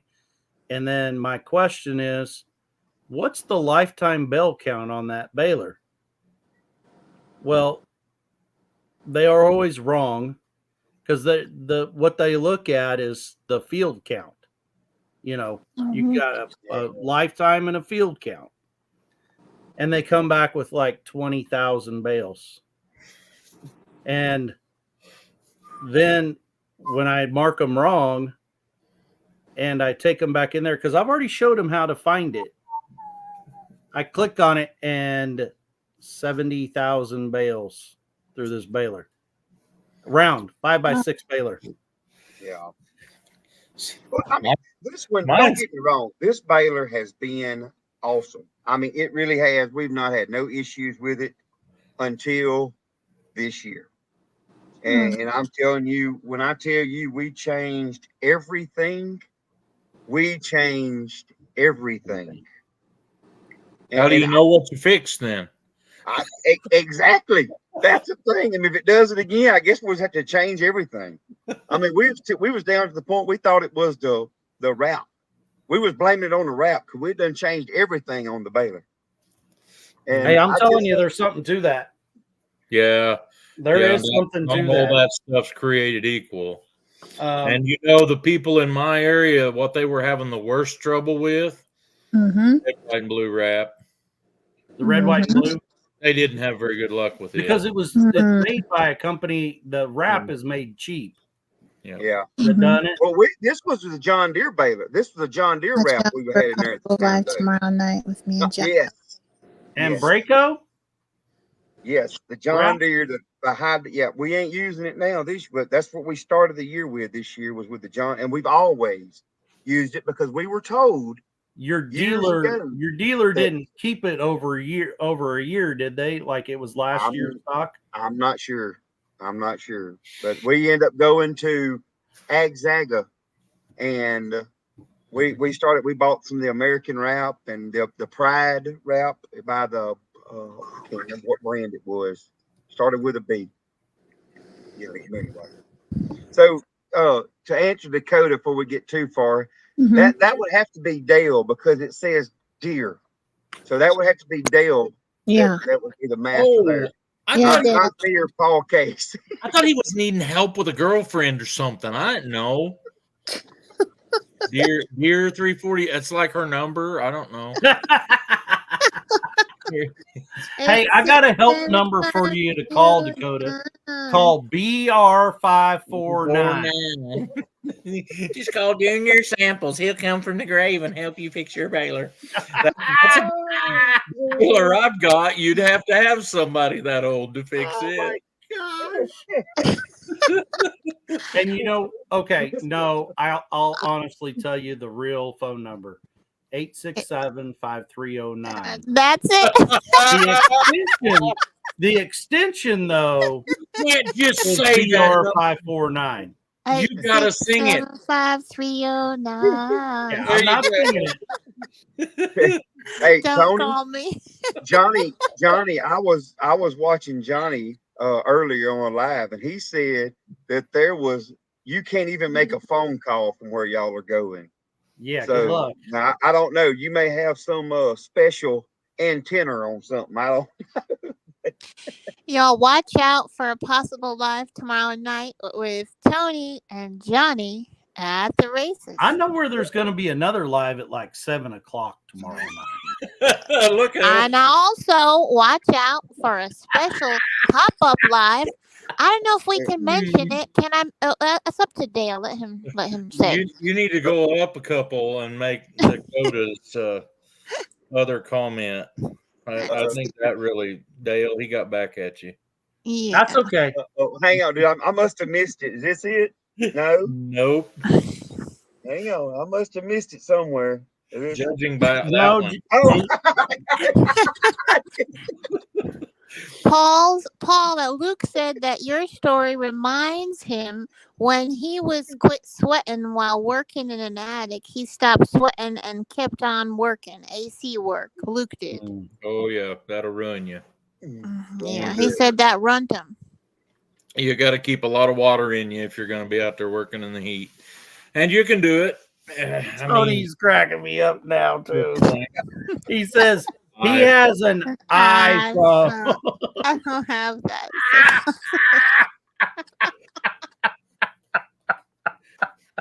oh mercy. You can always tell those Android people that I mean it's like those people that they only buy the Always Save brand because they're always attacking the actual brand. Kind of like Oh yeah. Kubota and International people. They're You know- always attacking John Deere for some reason. that You know that why? whole deal Because they right want to there- be them. No. John Deere's the one that's green with envy. That little deal right there reminds me of my grandson. My grandson's just now, if you ask him where his eye is, he'll go like that, you know. And it's some level of cuteness better than the Oh yeah. iPhone. That's last night when we were on live. All of a sudden, Lisa gets a Snapchat from our daughter. It was right after we got off live. She looked at it, and it's our youngest granddaughter, our 1-year-old. She's over one now, but she is singing "My Only Sunshine" with mommy Oh yeah. to go to bed together. And at the end of her singing, she goes, "Love you, Papa." And this is supposed to be to Nana. And Nana and them have been talking back and forth. But Ruthie, in Ruthie's world, it's Papa. When Lisa's watching, Nana's watching her, she'll go across the room, get Nana's phone, and she goes, "Papa? Papa?" That means she wants to call Papa.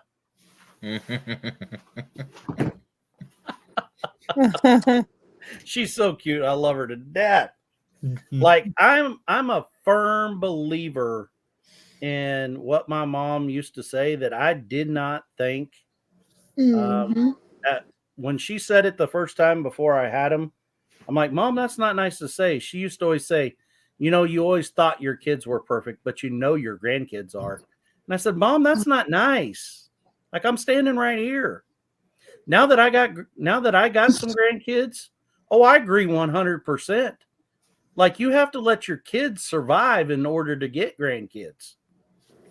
Well, I've learned something as a grandparent. I'm gonna have ice cream money.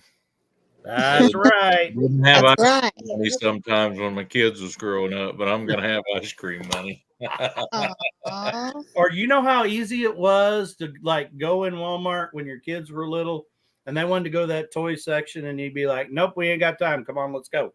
Oh yeah, And we're going. The tears would start up and then I was that parent that said, Hey, "You gonna cry, you gonna have a reason to cry." I done told my kid I can't wait until I have grandkids. I'm on. You mean your mama won't buy that for you? Yeah, exactly. That's Shame right. on her. Get her Oh done. Spoil them, Trey and Jessica. Yeah.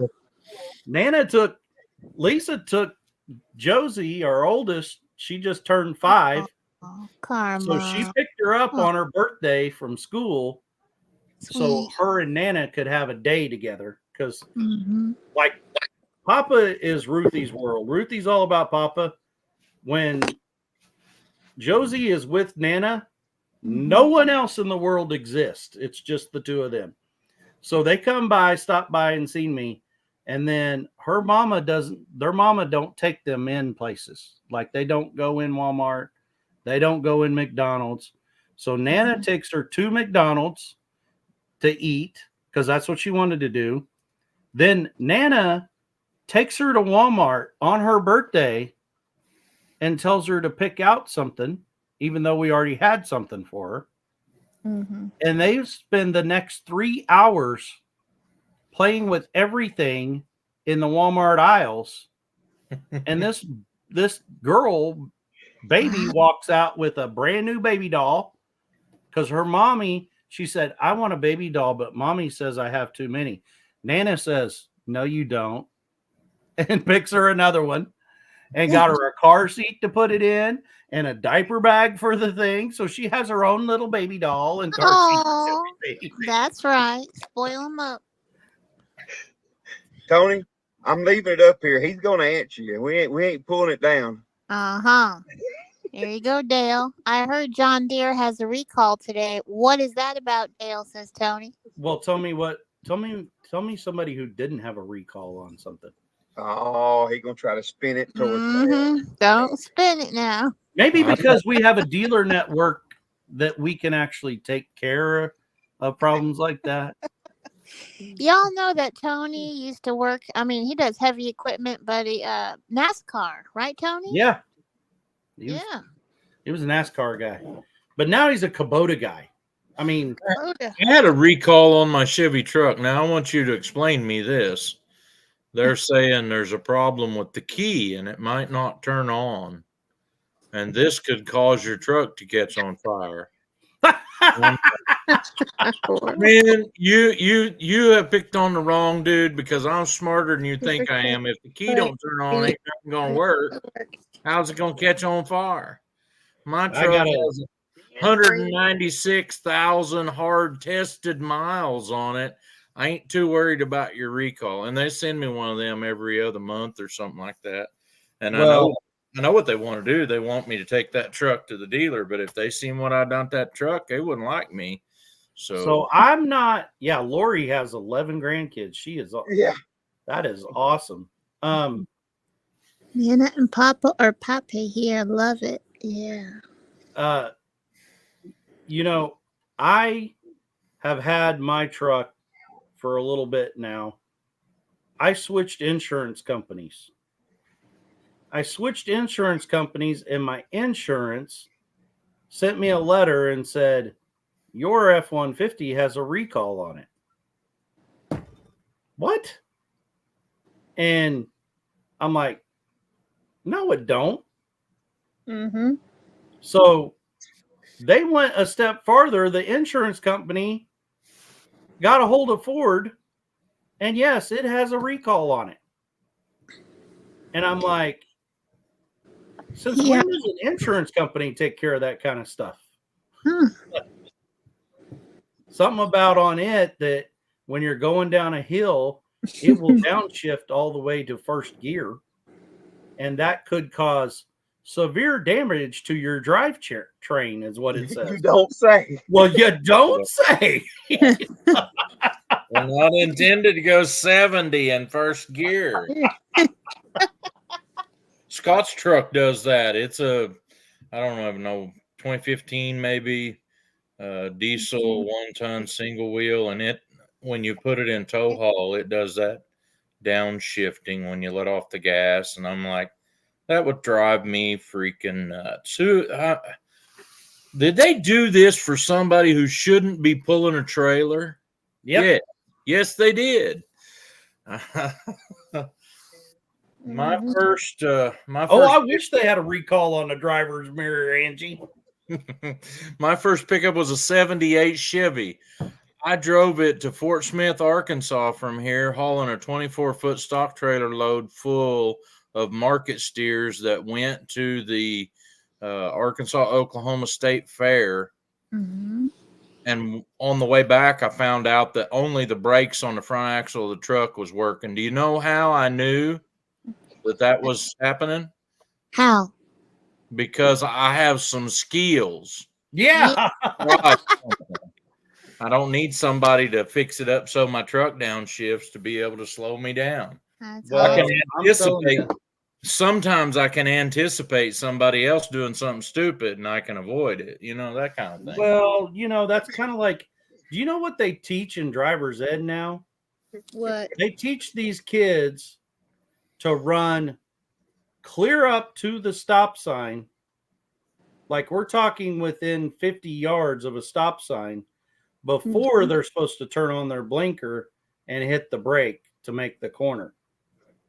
Hmm. And I told this driving instructor, because some kids had told me that, so I questioned him, and he's like, that's what the government wants us to teach them. I'm like, well, that might work when you're like in town in bumper to bumper traffic and you can't go more than 30 mile an hour. I said, but I would love to see you do that with a 3/4 ton truck, a 30-foot stock trailer plumb full of mama cows, and run clear up to the corner and stomp the brake and see what happens.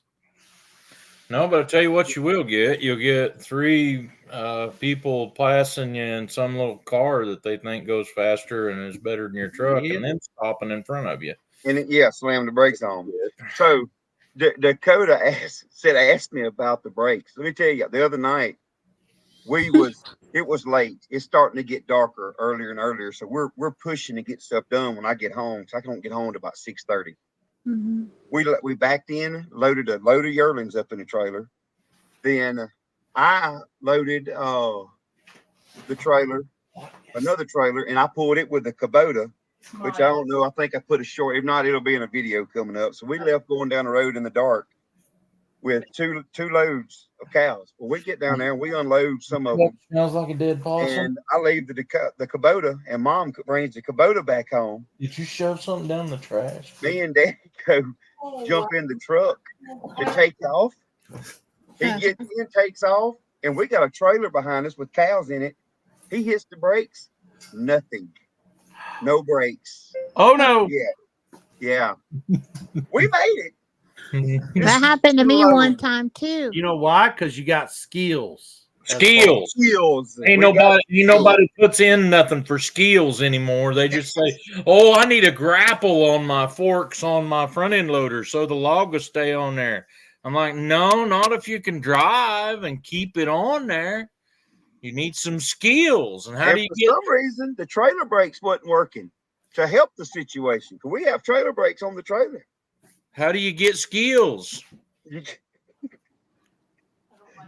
how you get skills. You learn them. They're acquired. Ain't nobody can beat you upside the head and say, nope, now you got skills. I tell them all, ain't no lesson like a boat lesson. I tell my kids. The best example I've heard of. Go ahead. Wow, that is all over it. Y'all want to see something? Yeah. Let's see it. Oh, that is sweet. Let's see. Look at that. Can someone bigify this? I'm trying to figure out how. I don't know where it is. Dude. That's All the little beautiful. pictures below us. You just click on them. All right. Yeah. Or go up in the top corner of Paul down below where it has the 3 dots. Okay. And make solo layout. Gotcha. Oh, look at there. Anita's been working on these this evening, and she has all the equipment to do this. Look kind at of stuff. Anita. Great go. job. Great job, Anita. Oh, he's bigified. There y'all Is go. that like a wrap? Paul Case Farms. That is beautiful. Wow. Got my old bull on the all. top of it. Yeah. And my steel chainsaw. Hey, oh, yeah. got a Look, bull you got on steel there. on it. And if you look, Mickey, when he made this, he put my Circle P right there because I don't have an icon. When you That's see sweet. my channel, it just says P. So he Like put Circle P Ranch, like Circle D Ranch. Circle P Ranch. no, not like that. That's an Elvis thing. Never have put anything for an icon on mine. And that's on the end of the belt pulley on that tractor. That's cool. That is my sign at the road. He got some. Yeah. Yep. That's cool. That is really That Stop, is Peter. sweet. Look at the steel chainsaw down below. Yep. Where am I at here? I gotta get to.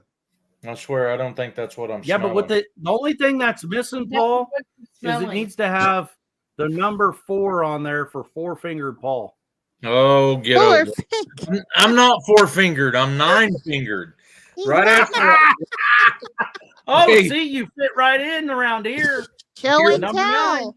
That's a You're great gonna love hunt. this. Right after I cut my thumb off, I was called to a different church. And I wanted to get a Bible that would fit in the back pocket of my overalls. And we went to the For All Bible store in North Park Mall. They were actually closing then. They had all kinds of Bibles, and I found one that fit. And it was even, I liked the version. I could see the writing in it. And I went over and I said, let's put me a name on it. And she said, what do you want to put on there? And I'm like, well, I'm moving to a town where there's a big Hispanic population. I'm going to be a pastor over there. Uh-huh. Call me Nueve from now on. And she put it on the front of my Bible. If you know, you know. If you know, you know. I used it until it rubbed all off. Anyway, One of my pastor friends, every time he sees me, he says, how's Nueve? And everybody looks around like, who's Nueve? And I'm like, I'm fine. so it's funny. That's awesome because it reminds me of, we have a friend, we've told everybody, we used to travel all over showing pigs with the kids, like, and we have this friend that is from Western Kansas, and it was this couple and Hispanic. Well, sure, but I didn't lose the They whole. have this boy that, this kid was like 13 years old and 6 foot tall. He's like the biggest kid I've ever seen in my life. But the dad worked in like a great big feed yard as like a high up boss. And he was working on the grain leg in this thing. And the leg fell, inside the buckets and chain fell and cut his arm off, like right here on one arm. And the first time I meet this guy, first of all, it's not, like you shake with your right hand. Well, his right hand, that's the arm that's gone. So he has his left. So first of all, it's kind of weird because you go to put right and there's no right hand. So you got to shake with the other one. And I'm like, hi, I'm Dale. And he goes, I'm Uno. And I went, say what? And he goes, I'm Uno. I said, Oh no. I Those said, okay, hi, Uno. And he goes, he things. just died laughing and he goes, no, my name is, And I said, well, what's Uno? He goes, Uno, no dos. I said, oh my gosh. This guy was the funniest guy to be around ever. Like he was a card all the time, like that. My niece's boyfriend, or I guess fiance now, the other what day was that? Monday or Tuesday. He worked for the power company here, and he fell somehow, or something fell on him, and a chainsaw. The chain didn't hit him; it sucked it up in there. It sucked the end of his finger off. It left the bone and just the pinky, whatever, just sucked it all off, and it cut the index finger, the pointer finger somehow. Ouch! Oh. Yeah. He underwent surgery. They took some. So now he holds his hands like this. Holding up what is that? That's the Texas Longhorns now. No, horns down. Down horns. Well, I don't know how we got on this subject of Free ice cream and all that stuff, but can you come help me get my thumb out of my eye? Yeah. So like Uno, Uno, we were at this show one time and we were like moving gates and panels around for the ring.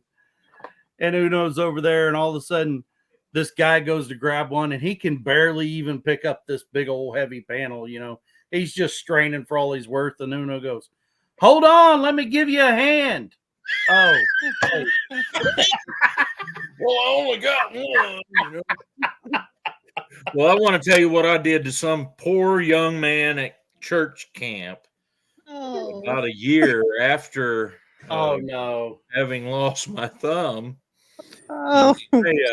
Our Baptist Association in Ottawa and Delaware County has like 50 churches, and we have our own campground that it's on Elk River at Grand Lake. And a lot of the churches in our association have built cabins there. My church has a really nice cabin that sleeps like up to 48 people, I think.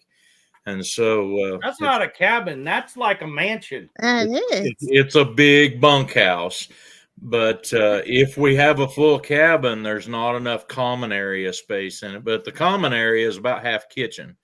And so what they like to do is every night after everything's over is they'd want something to eat. So we'd always fix them something to eat. And I found out we were having hot dogs after everything. And so I go in there and I fish one of them hot dogs out of that hot dog water. No. And I was walking across the yard to go toward the tabernacle, and I had that hot dog. Well, hang on a minute. Oh, God. Hang on a minute. I hadn't practiced for this, but have one. So I can What just- you got? Look at this guy. He's going and getting he had props. Get her done. He's been waiting. What I'm all talking night He's got for all this the story. props ready So- to go. I had that hot dog and I put it in my hand like that to where you couldn't see anything, but the Uh-huh. thumb sticking up there. And I knew this boy stayed in our cabin, and I go, "How you doing?" He says, "I'm doing all right." And he goes like that, and I said, "Yeah." Spit And he his goes, drink "Yeah." out. And I go, "Ah." And he just ate his thumb. Show it, Paul. So Trey can spit his drink out. Wait, hold on. Hold on. He just ate his thumb. He's gonna lose He's his drink. screaming. That poor kid is Got scarred big of for 5 life years. because of that now, Paul. Woo! Probably show up at the pearly gates and they say, "We can't find your name." He said, "It was that preacher." It was Who's that preacher? He done it. He got that Paul. Traumatized. that is hilarious. Oh, Treasure Hunter Neil, Racine, Missouri is about 10 miles from my house. And I know right where you went. It's the Apostolic campgrounds over there. Mhm. Yeah. Oh, mercy. Amy Leonard, I thought you were going I to thought bed. you You were was so stupid, tired. Amy. We woke up people from the dead with that thumb joke. Trey, what do you have in your cup? He almost spit his drink out. Have another sip. Oh, my God. Yo, she's in there making them cups. And she's telling me that's Jessica, give him another glass. And Coffee I or whatever swear, he's got. something in my house stinks so bad right now that you would think it is a dead possum in the trash can or something that's stirring around in there. Good Lord, it stinks. And, but I'm still trying to be positive.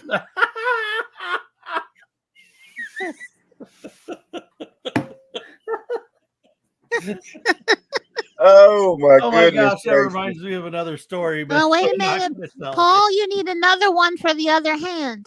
I You got gotta go get another one. He got a thumb. but You know what that is? That's a surrogate thumb right there. it wasn't me, it was Dale.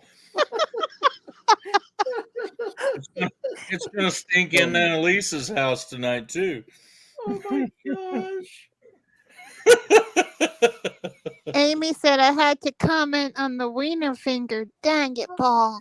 I just love you, Amy. Paul farted, said Tony. Dale loves those farting. Oh my gosh. I'm telling you, we did that on Wednesday night on What's Up Wednesday Oh, there you go, on, Paul. on Facebook. Oh, again. And everybody that was in there was only like 10 people in there, and they're like, you have to do this tomorrow night on Thursday night on Homestead Hangout. This is so funny. So when I put that on there, like, I couldn't even keep a straight face when I pulled it up for people to start joining it, because right off the bat, Regina Fowler, we deemed her the fart queen. Ding, ding, ding, She ding, pops it. She's like hardly ever in there. What'd she do right off the bat? She joins it. F-U Gina. Fart Queen Gina. I was super impressed how the women who they don't do that. Women don't do that, you know. Yeah, but I was ranked right up there, didn't I, Dale? Oh, Yeah, you were right up in there too. You would think the guys would be the expert on that situation. There you go, Paul. Dakota wants to know, how did you lose your... Well, the truth is, Uh-oh. they got me off my game. Things weren't going my way. We was trying to get started around here making a bunch of pallet lumber. Some of my help showed up, and the rest of them was lousing around and not showing up, and had me all flustered. Our edger machine ran on a little 13-horse Honda gas motor. It was hard to start. Mm-hmm. And I did not shut it off when I was under the machine trying to clean out the conveyor that carried the sawdust and stuff out from under it. Now, it wasn't like I could see the blades turning above me in that machine. It had a skirt thing around it that was all black. And I was holding that up with this hand while I was digging the junk out from the conveyor. And I got too close to the blades, and they grabbed my glove that I had on. And it jerked my hand into the saw, but it pulled my glove off right away. It was a brand new pair of gloves that morning. And it kind of mangled my hand up. And I really don't, y'all, I really feel fortunate. And most people don't get that. And they say, well, you lost your thumb. But there's 2 8-inch saw blades that were spinning 3.5 inches apart. Mm. And my glove was wrapped around the saw shaft when they found it, but it didn't cut my thumb completely off. And I'll try to show you on here. I've got some pretty serious scars on my hand. This one right here is what the saw, there's a scar that runs. I can't do it that way. I have to look at it right there. Mm-hmm. The saw cut right straight up the middle of my thumb. Yeah. But you can kind of also see on my index finger, I got a V shape right there. Mm-hmm. Yeah. And around the end of my pinky finger, I had stitches there and stitches on top of these 2 knuckles and stitches on the top of that finger from where the saw blades had also hit my hand. And oh. Wow. it severed the bone. Right before bed, I just love to hear about all this. We gotta have the happy thought. I remember when Dale went out there to help Jason and Tara at White Rock Homestead. They had a saw, the same saw blade, right, Dale? Yeah. Okay, unmute him. There he is. Okay. Yeah. We're You here. mean the sawmill? Yeah. Well, no, it's different than the sawmill. It's a different This one. is the edger. So this I actually guess has they blades. couldn't save it because you said it It had- severed the bone, huh? It had 2 blades Ooh. that were on the same shaft, and they were fixed up where you could move them apart, but we were cutting 3.5-inch boards is how they were set. But it's kind of a wonder because that one had in-feed and out-feed rollers that were powered too.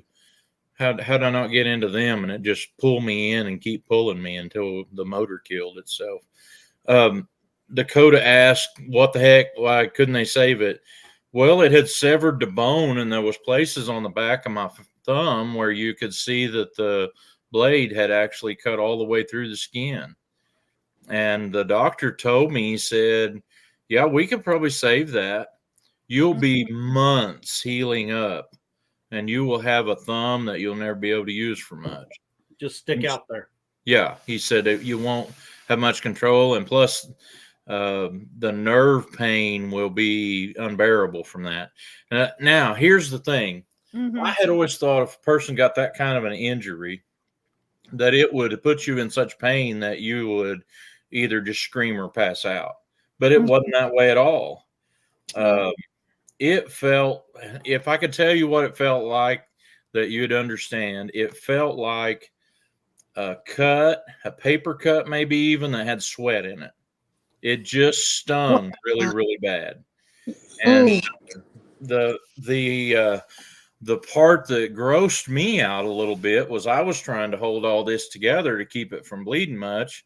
And anytime that I would squeeze it, all you could feel was that bone rubbing against itself where it had been busted up in there.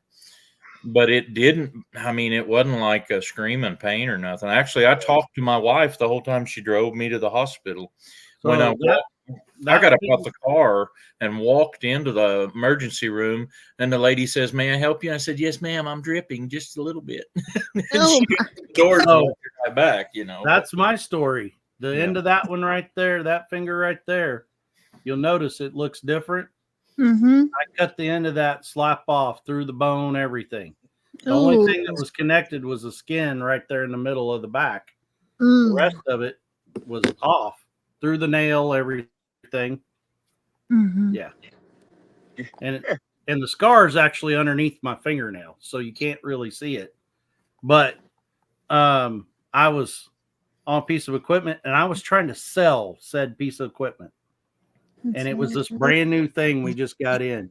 And it was a 1 inch thick piece of steel that was 2.5 inches wide at the top and went down to a point and had a handle in the top of it and went through just perfect metal on each side just for that 1 inch. And the whole deal with it was you move this lever and you can move this shank up and down different depths. So I'm showing this customer, and I grab a hold of that shank and I move that lever and I go to pick it up, and it catches me off guard, and it, it's so heavy. And I thought, man, I just squashed the heck out of my finger. That's about what it felt like. Like you hit it with a hammer, just you squished it. And so real quick, I didn't miss a beat. I just put it in that and just kept on talking. And I just kind of hooked my thumb in the side of my jeans with my hand along the side of my leg, just talking, like, don't look at it. Don't draw attention. As I'm talking along, trying to sell this customer goes from looking at me to he's looking down at my feet. And I'm like talking along, and I'm thinking, man, I'm losing this guy, losing this like $200,000 sale. Next thing I know, the customer looks at me and goes, "You might want to go look at your finger." And I said, "Oh, I just kind of squished it a little bit." And I looked down, and there was a puddle of blood like this big, that the only reason why it wasn't perfectly round was my boot was there.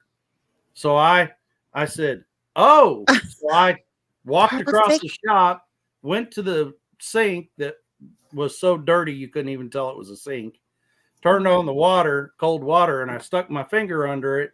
And when I did, the end of that finger just went like that, the whole end. And I went, oh, that might not be good. So I wrap it in a white paper towel, and I walk to the front of the store where the owner of the store is in his office, and he's,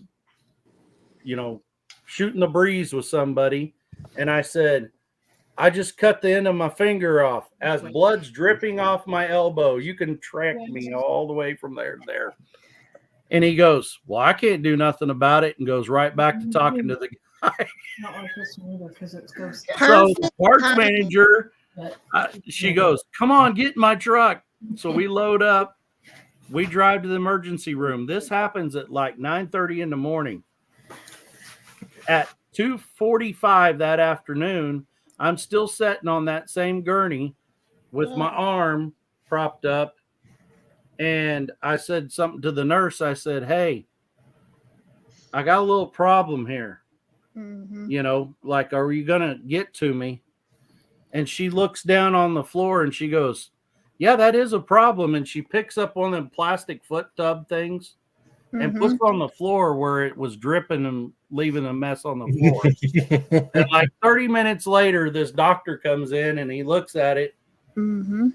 and they took an x-ray and he goes, well, it's cut clear through the bone. Hmm. I said, so what are you going to do about it? I'm figuring he's going to like put pins through it and everything. And he goes, well, the nerves are already cut off. The bone's cut off. We got two options. I can either just cut that little bit of skin that's left there and you'll just have one shorter, or I can just flip it back up and we're going to sew it back on and it'll line up the bone enough that it should be okay. Well, that's a good segue to welcome stitching it up. So he stitched it through my nail. Yeah. Have you ever had a needle shoved through your fingernail? Not like heat it up and shove, but shove through it. That's what he did. And to this day, like if I reach up there and try to turn up or down the radio in your car and that finger touches that screen that I know is not hot or cold, I'll swear it's hot as a frying pan or freezing cold. Yeah. Like there's no nerves in that. I Well, lost my mine- whole nail one time. I did. My whole nail came off and it looked really weird. It looked like a shriveled up prune raisin thingy. Oh yeah. I mean, it's scary, y'all. And you don't really realize the protective coating of your nails are living things. So when you're looking at your nail, you're like, what is this? Is this from a sci-fi movie? I mean, what is it? Looks like some craisin or some raisin or something like that. And then eventually I was hoping, I said, please, I want my nail to grow back. And it took a while, but it finally grew back and it came back and it was like, oh, thanks the Lord. And that thing just smoothed right on out. Well, let me tell you about a nail that didn't smooth right out. Luke did too. Okay, Luke. We was getting ready to go racing one day, Yes. and I had a 55-gallon drum of methanol sitting there, and I had a 25-pound lead weight sitting there. Well, I was gonna pick it up, and it slipped. The corner of that lead weight, 25 pounds, and it's dead. It don't bounce. It hit the top of my big toe. Oh my gosh. That hurt me more than cutting off that finger. Just you saying that. With a pair of tennis shoes on. Yes. And it was instant blood. We didn't even pull it off. We just went straight to the emergency room. And they got down there and they come in and looked at it and said, we'll try to do what we can do. And they saved it. They wanted to go on and cut the nail. I said, I don't want to lose my nail. Wasn't thinking. Well, now I have a nail, but it's ugly. And we went, and I don't even want to say this, but we went. My wife talked me into going to get my feet done. I didn't know he was going from evisceration to pedicures. This is like 15 years She's later. We go to get Jessica talked me into this. So we're sitting there, and you got to take. Trey went and got him a mani-pedi. Woo! They got my feet in there and it's soaking all this water, and I don't know how they do it normally because I'm out one time I've ever went and done it. So she comes and she pulls my foot out and she's looking at it and she looks at that toenail and she didn't say nothing. She just put my foot back down in the water. So then she picks my other one up and she starts on my big toe and she works her way across there, and Anyway, so she picks up my other one again and she looks at it. And then she puts it back down in the water and she gets up. And then she comes back a few minutes later. She picks it up. She dries it all off again. And she goes to work. She says, me can't do nothing with that. And I just fell out. It did, it's just a big ugly toenail. We have a happy bunch, y'all. Woo! But yeah, it is. I wish I just don't get that toenail off. I won't make Trey lose his man card alone. Aw. So I work at a college, and at our college there's a cosmetology department. So this has been a few years ago. I go over there to get my hair cut.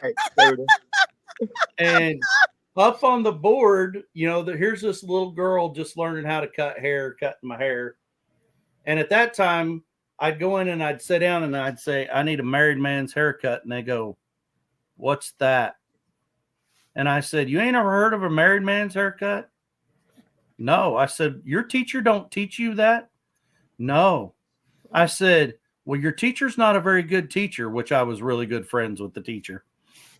And they're like, what is that? I said, it's a 3/8 guard on a pair of clippers. The whole thing. The whole head. You just buzz it all 3/8. And she's like, oh, well, I can do that. Yeah, you can. So I'm sitting there and I look over there and on this board, they got pedicures, $5. And I went, what's a pedicure? And they said, oh my gosh, Dale, come on. They said, oh, well, we put your feet in a foot bath and it has this water and then we massage your feet and then we condition your skin and we trim your nails and stuff like that. And I said, well, do guys get that? And she goes, oh yeah, all the time. And I said, are you being serious? And she goes, oh yeah. I said, do guys like me get this all the time? She goes, oh yeah. Well, what it was is all these girls needed hours for pedicures. That's why they were so cheap, so that they could get their license. So you was the test dummy. No. So I'm like, well, I'll do it. And she's like, really? I said, yeah. She gets giddy. Like, this girl cut my hair. She gets giddy. I'm like, I don't know what I'm getting myself into. Your viewers We go love back it. there. They And love I take it. off They're my hysterical. boots and my socks, and it's just like Trey said. And I put my feet in this bubbling Golden bath Girls. thing. And then I pull it out, and they're working on all your calluses and everything.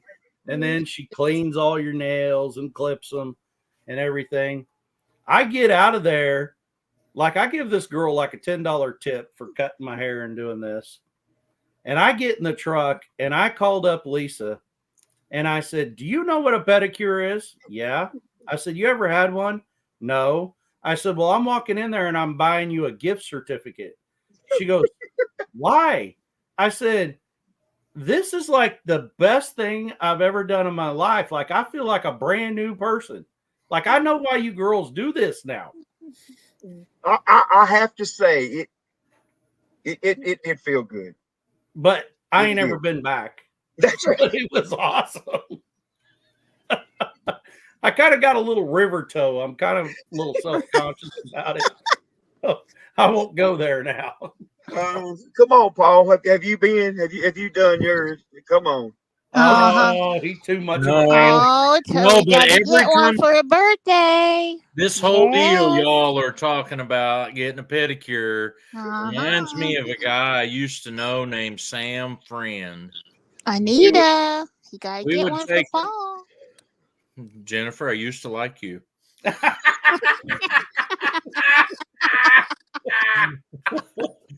we would take our show cattle to Sam Friend's house, and he would To put get them in their this feet chute and trimmed. put them over on their side. He would use this sander, the 7-inch disc sander. Yep, I think and their I feet knew down. that name. I couldn't figure out why I knew that name. Now I Yep. know who he is. Oh, he traveled all over doing that. for Had a people, tilt but we- table that put them Yep. steers on, and they would lay on their side. And We took our stuff over to his house to do that though. But all I was thinking was Trey's telling this story, and that girl's gonna come out in her Angela Johnson, the stand-up comedian voice. And say, yes. Wait a minute now! Don't get I'm hit. crying. Lewis Acre Farm Karma says, actually, men are getting pedicures more and more now, y'all. You have girlfriend? That's good. No. You don't have no girlfriend? This why you don't have no Why you girlfriend? have no girlfriend? Let me go get the sander. I love I'm it, telling Paul. you, that Angela Johnson, she cracked me up. I can, yes. And you know who she's married to is like, he's a Christian rap artist. Right, And she has a whole bit on that. Yeah. That he does rap music, Christian music. But And she she goes- nailed it with the pedicure deal. Oh my Oh, goodness. yeah. You Yeah. want official jail? No, I don't think I do. The That's bit that why I, you don't have no boyfriend. that's why you have no boyfriend. Had an answer for everything. There was always something. Oh my Does anyone up here have more voice impressions? I love it. Oh, your audience loves it. They're cracking up. They're dying at. I understand Dale can sing. Nope. Oh, y'all want to It- hear mine? Y'all laugh. I got y'all. I'm embarrassed. You ready? Okay, let me Yep. go get my. Let me go get my friend Ducky. Hello, Ducky. You want to come on over and say hi to everybody? Hi, everybody. This is Ducky. I was just coming in tonight and I was talking to my mommy and she was saying, oh my gosh. She was saying, oh my goodness, what happened? I said, oh my gosh, I think I farted. What? Well, what happened to you, Ducky? Well, I was just coming around the corner. I was just, oh my goodness, I was just looking. I was hoping to get some candy tonight. I really wanted a cookie. But I was seeing Paul and he got a hot dog and that's not fair. I got no new teeth. Oh my. It's with the dust. Wait, Dale, you can sing? I have heard Dale sing. He can sing. You have heard Dale sing, huh? Yeah. Mhm. You'd have to Well. be the only reason why Tony and Angie know that is last year karaoke at Pinecone Fest. Yeah, sing a song. Oh, you don't think it could be that you sing Angie's name every time? Yeah, but no, that's not why. I didn't even know that song existed until last year at Pinecone Fest. Really? I'd never even heard of that song. Well, I was a little disappointed you didn't sing. No, I'm more into, like, I know old country. Know Like- it real well. 8, 6, 7, 5. Yeah, No. yeah, That was not my era. Yo Cahoots came there and I had me all messed up with the old music. I was like, I'm out. I had no idea. I was I'm like no old Merle. idea. Boom, yep. Tony said, boom, yep. Mhm. Come on, Dale. We know you can sing No. something. Just one line. Nope, I don't know nothing. I'm not a good singer. That's all right. I'll join you if you want. Maybe Paul will join in too. And Trey and Jessica. Y'all don't Get think I- it done. You guys ever heard, of He that? wouldn't sing. There was a singer, there's a song, Fire and Rain. How does it go? You almost got me. Angie said you're a good singer. You're a good singer. You sing country good, she said. Yeah. Johnny Cash song. Okay, so how does it go? Can you hum it? Can we hear? I think more than once I've heard him beller out, I fell into a burning ring of fire. Yeah. I went down, down, down, and the flames went higher, and it burns, burns, burns. Ring of Fire. Woo! Yeah. that was Can't even really- trick him into finishing it, see? Uh-huh. No, That's the Johnny Cash song. I'm more. Yeah, Johnny was good, but Johnny's got such a distinct, deep voice that like it's hard to emulate. I was more of a Merle, which Merle Haggard could like sing anybody. Mhm. Have you ever seen that old bit like where he The where he legend. imitated Marty Robbins, you know, down in the West Texas town of El Paso, I fell in love with a Mexican girl, you know, or he did, you know, his song that I really liked was Silver Wings Oh yes. shining in the sunlight. Uh-huh. Roaring engine Uh-huh. headed somewhere in flight. That's a good song. That's a great song. Turn the light down low. Oh, yeah. Elvis. So, Elvis to me was like the quintessential Elvis song is In the Ghetto, you know. Oh yes. That is such a touching story too. It's such true. a good story song. It is true too. It's what he lived when he You got know, that new guitar. artists. There's a new artist out that a lot of people that just like listen to regular Fest. Yes. pop country radio don't even Mm-hmm. know him, but he is that old country sound through and through and through.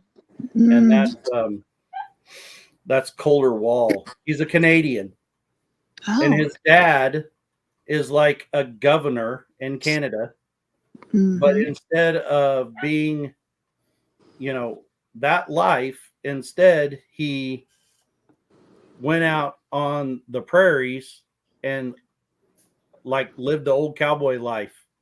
Just a horse and a bedroll. Like a John Wayne. Yeah. Wayne.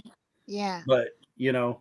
Actually, did I see Uncle Don Aaron here earlier? Yeah. I call him He the was Duke. earlier. Yeah, he loves fishing for flatheads with a retired Rick, an avid fisherman. I saw him in here earlier, y'all. So shout out to Uncle Donar. I know he had a birthday a month ago, I believe, but he loves fishing for flatheads, and I just call him the Duke because he reminded me when I heard his voice. It sounds so much like John Wayne.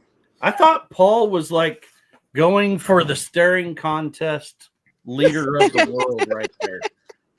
Yeah, I'm just trying to see if anybody notices the fan still turning. It is, yeah. Because That's remember right. that one I night did. when I was on somebody's live and my What computer. does Trey have there? I see something. Oh, that's a cat. Trey, what is that? Cat tail?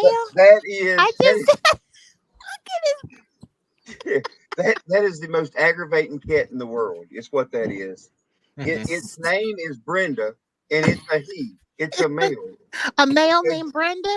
Yeah, my daughter got it, and they swore it was a female. They didn't So- swear. Mama told her it was Well, a boy. okay.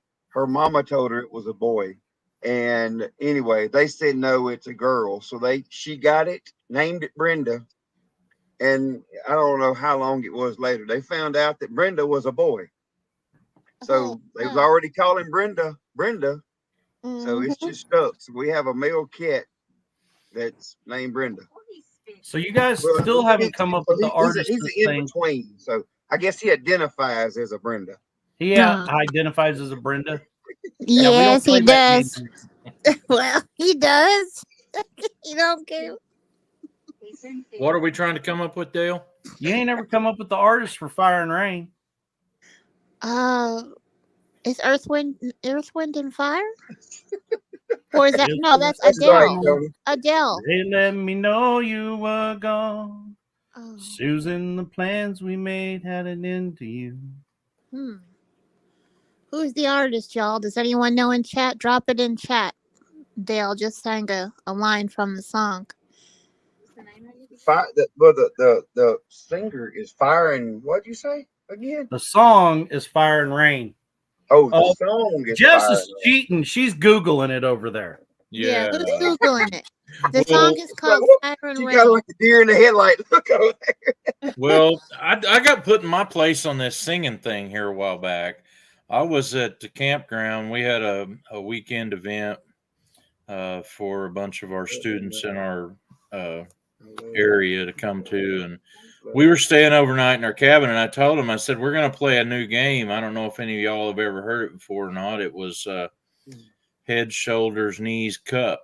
And what it is, you put a bunch of red Solo cups, one less than however many people standing around the table. Oh my goodness Call gracious. it, you know, and whenever you say cup, they have to grab a cup, and it works kind of like spoons. Whoever don't get a cup is out, and then you do it all over again with one less.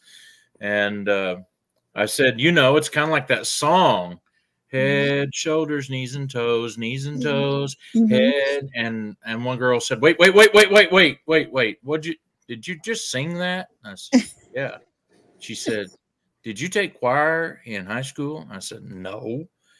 He said, you shouldn't sing then. What in the world? And I'm like, I don't trust anything you say from here on. That's all. James Taylor. Neil James says, Taylor. That's James right, Taylor, is Neil. that correct?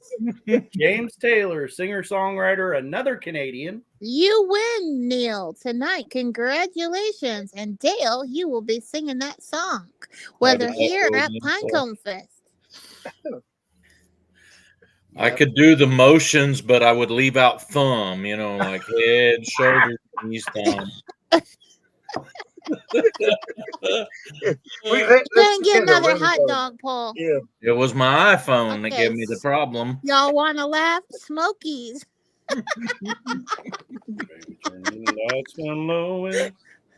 Oh, you gotta get Oh, look at him. Look Turn at the him. lights down low.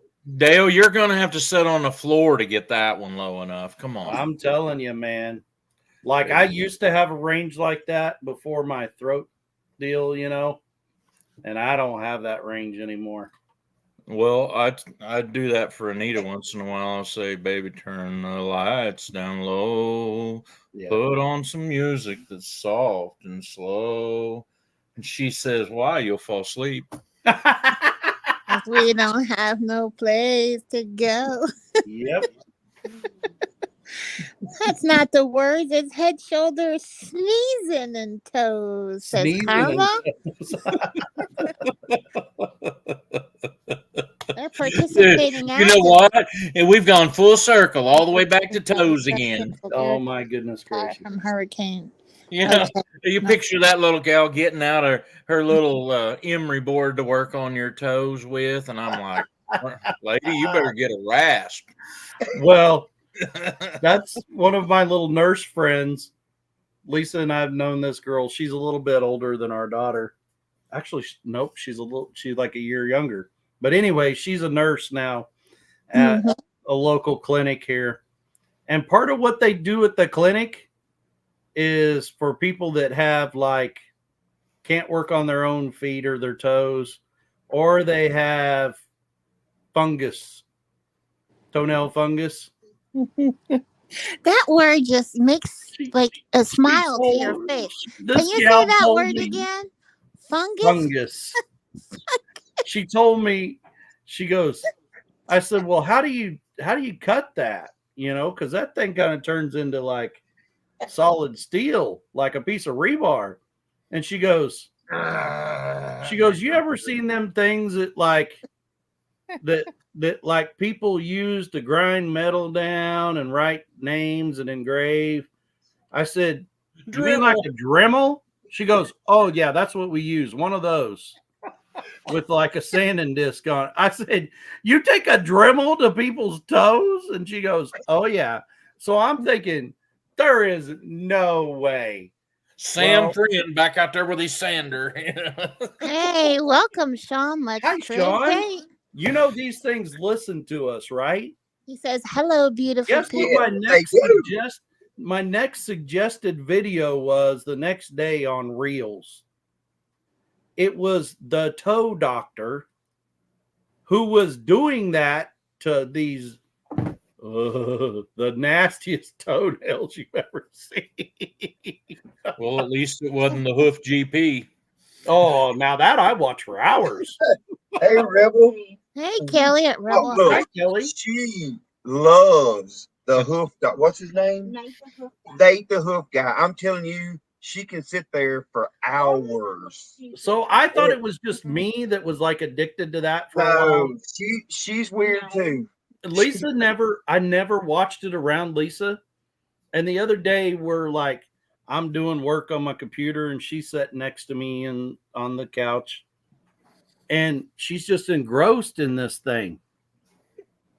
Her phone. And pretty soon I'm like, what are you watching? And she turned her phone and it was the hoof guy. She's like, I can't watch enough of this. I'm like, she goes, I can't tell you why, but it's like the most satisfying thing to watch ever. Mm. And she is constantly sending me stuff. And we've got a black and white cow back here that's got a split hoof. And I mean, she is sending me videos and she's like, this is what you need to do. I mean, she thinks she can fix it. She wants me to buy her one of them little knife things, you know, that you see them cutting. And I'm like, Hi, Hey, Sean. you You want to can't, get you can't you call wanna- Sam Friend to help you with that no more. He's done He passed gone. away. He No gone. longer with us.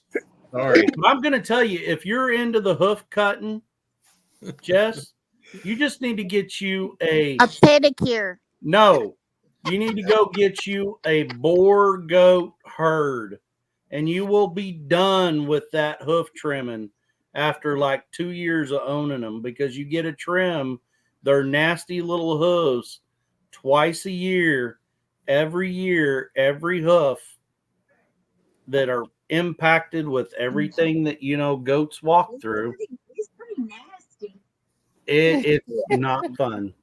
And if Friend you of ever mine- get one that you don't like, you missed, and it was folded over, and then it gets out of control and it gets hoof rot, it will cure you from eating for like 2 or 3 days. I can guarantee that. A friend of mine had a herd of those Boer goats, and she said the worst part of it was that she spent more money on goat wormer in a year than she spent on her kids for Christmas. And it doesn't work. The Yeah. worms are resistant to it. She You're said just- every month, if you didn't worm them every month, you start losing goats. Yep. Great. Mm. And a goat and a sheep. They used to always say it about sheep, that if you had one sheep, it would die of loneliness. I'm pretty sure a sheep will handle it, but a goat will. Well, if you what is got that one sheep goat- as goats? It will cry itself to death, literally. Oh. Well, I don't know anything about that, Dale, but I do know what they really used to say about sheep. It What's was that? a sheep is just a sheepskin bag of guts looking for a place to die. That is no Oh. That's what kidding. they said about them. A friend of mine tried to have a bunch of them out here around us, and he turned into a coyote hunter. Yeah. Well, that's kind of out here, you know. Janae, Trey, and Jess don't know what I'm getting ready to talk about, but I know you do, Paul. All right. Out here in the Flint Hills of Kansas, there was a guy out there because Cerisa Lespediza started taking over that owned thousands of acres in the Flint Hills. And somebody told him, you need to get some goats to eat that Cerisa and cure that. So he goes and buys like 3,000 head of nannies and enough billies to service them and turns them out in this pasture. And he hires 2 guys. This is after they put woven wire around this pasture. Mhm. He hires these 2 guys that probably spend more time in the bar than Mhm. anywhere else in the world. That's supposed to keep an eye on them. So, you know, figuring by twins, he should have had like 6,000 head of goats by the end of the summer. You know, they were all due to kid. Well, we started calling this road on the south end of that pasture the Coyote Buffet, Wow. because those guys took the money and they would go buy a 30 pack and they'd never go look at them goats. And that mile stretch of road of woven wire just was goat heads and skeletons. The goats would get their heads stuck in that, and the coyotes would just eat them standing there. And it Oh, was that way. And when he got all over said and done, he figured out what happened because he come down to check it out, fired them guys. They gathered them all up, and he had 750 head of goats to sell. Oh Mm. my goodness, this makes me think of that movie, y'all. What movie? Yeah, well, I don't want to say it at night. The one with the one in the bed. Oh, Yeah, that one. Uh-huh. But So it what was- y'all have your drinks, your water, your coffee, your sweet tea, milkshakes, lemonade, hot cocoa. Should I get y'all some refills? Red Solo Cup. I'm about out. Well, I am We out. better get him some. But we have to have Paul get another hot dog so we can. I don't have Oh, he's got his red cup. So was the look last one out of the package. It's empty. Sorry. bar S's. I was a one and done show. I'm cheap and easy. I thought that was my line. No, I'm just kidding.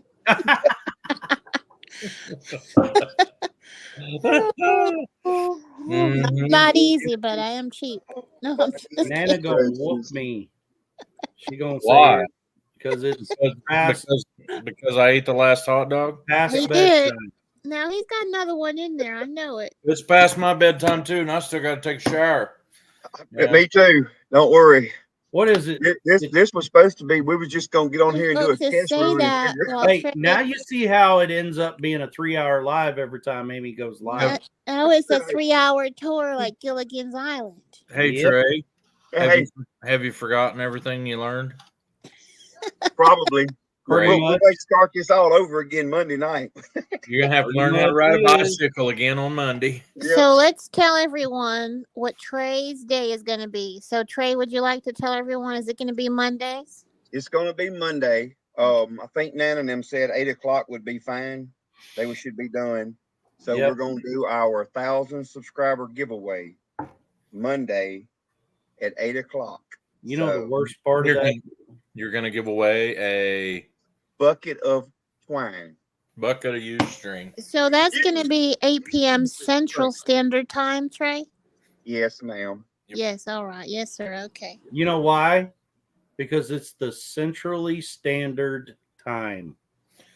And if No. someone is on the Eastern Standard Time, 8 p.m. for Central Standard Time is going to be 9 p.m. for Eastern, correct, y'all? Yep. Joey, Yeah. Janae, Ginger, Avid time is gonna be 9. Yes, it's going to be 9. Mhm. Oh, it makes it a little later. We're in the flyover states. That's the reason. That's right. That's awesome. And I wanted y'all to say that while Trey was drinking because we have to see that drink go all over the cat. Hey, I got Jessica just went and fixed me a whole new glass. I'm ready to go. Oh, yeah. Yeah, I was gonna say Karma time, Karma Lewis time would be 7, and Tony at Our Cabin in the Woods, Michelle and JJ at Big Valley Living, it'd be 6. Well, 7 p.m. for Karma's time. Mm-hmm. Tony's Karma's on that mountain. Okay, y'all, Luke wants an autograph. Luke actually doesn't live. I mean, I don't even know who Luke is, but we met in another. Well, you Chat. want to laugh, y'all? And- Paul, Luke had a hot dog eating contest with Reverend Dream and Avid Fisherman. I swear, y'all gotta check it out. I'm gonna put the link in here of Avid Fisherman's channel. Dale, you got the moderator. You got a rent. You drop that in there, and you'll see Luke. Luke, how many hot dogs did you eat that night? Drop it in chat. Well, I was in a live. It's got tonight pretzels that go 3 hours. Tony says. I was in a live tonight with IP Farms Nelson. Oh and my he goodness. didn't stay I on want very long. Oh golly, 20 full size one. 20 hot dogs, y'all. I'm not kidding. Luke did a hot dog challenge with Avid Fisherman. He says he ate 20 of those hot dogs. Were I they thought a cooked? girl ended up winning it. No, I mean, I can't remember. did someone I top remember that now. Luke? Who won that night? Was it you or was it the other one? Who ate? Were you like the top 20 hot dogs, or did someone top your number? There was a girl on there with her mama, wasn't it? I remember. I think I was Alley Cat She one. had Oh, it was Alley Cat that 30 was on there. hot Yeah. dogs. Yeah, she ate 30. Are you serious? Yep. How do you pack that down? And she's a little girl. I didn't have In nothing to do the with it, world. Angie. I didn't have 30 nothing to do with it. Angie, quit spreading rumors about me. Angie, post Spilling the over beans. hot dogs, y'all. I'm not finding it. Anyway, I was on Nelson's Live tonight, and they was talking about funny things that farmers do and have to learn by their mistakes. And I said, that ain't nothing. Y'all should have seen my first attempt at making baleage. Mhm. Oh, So it was better than stand-up comedy. And I'm just going to leave it at that. You're going to have to go back in my videos. I have a video of us making baleage. Now, baleage, we baled them up a little bit green or wet and wrapped them. But I didn't have no wrapper. And you got to get really creative to wrap bales when you don't have no wrapper. I bet. But I did have a forklift Mhm. and a teenage son and a pallet and some bale wrap. You And know, so, I'm just kidding. let me just put it. I'll put it to you this way: my teenage son was quite dizzy after every bale.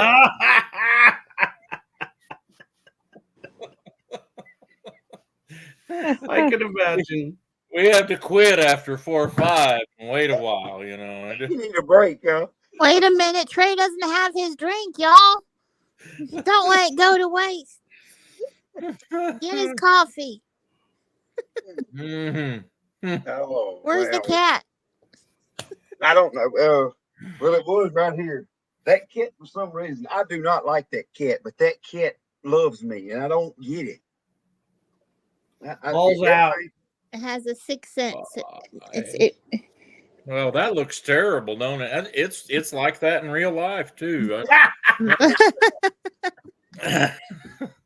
Hello, look, he has a puppet. Hello, Mr. Puppet. I was cutting some firewood earlier, and my Let me firewood. go get Ducky. Hold on a minute. from Let me the- get Ducky. Let me get Ducky. What do you? Hi, What do you mean? Mr. Paul. I was just thinking if you could say, like, oh my goodness, can you show me the number 1 or 2?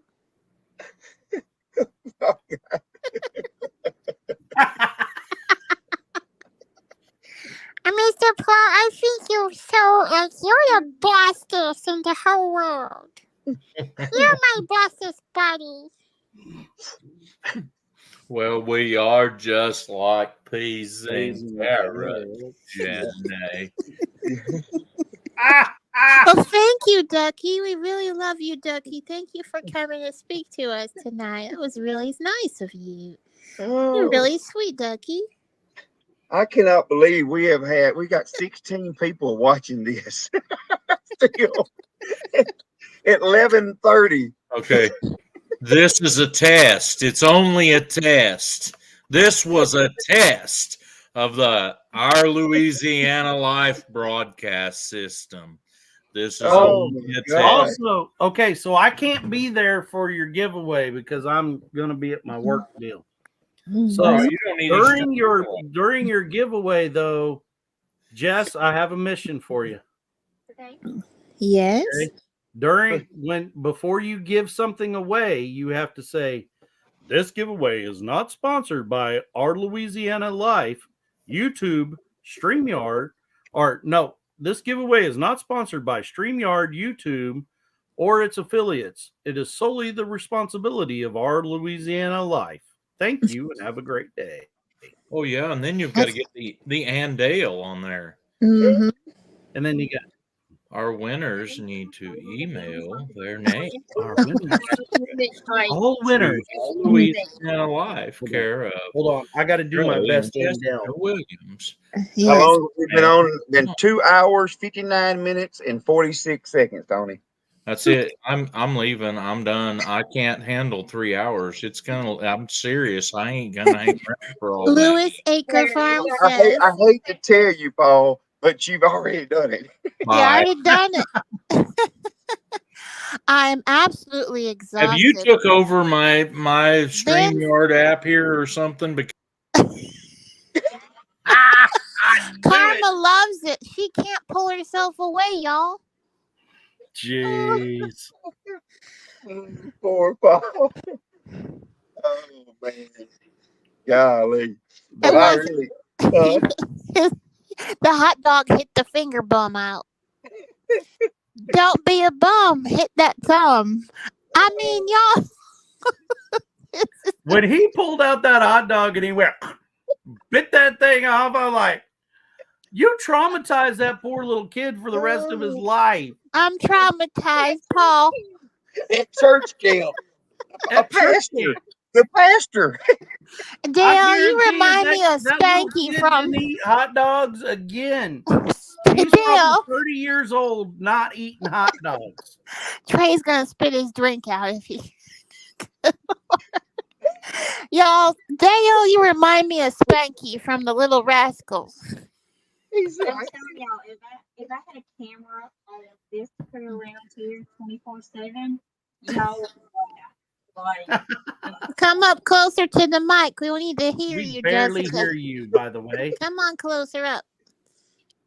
That's the queen, Trey's queen.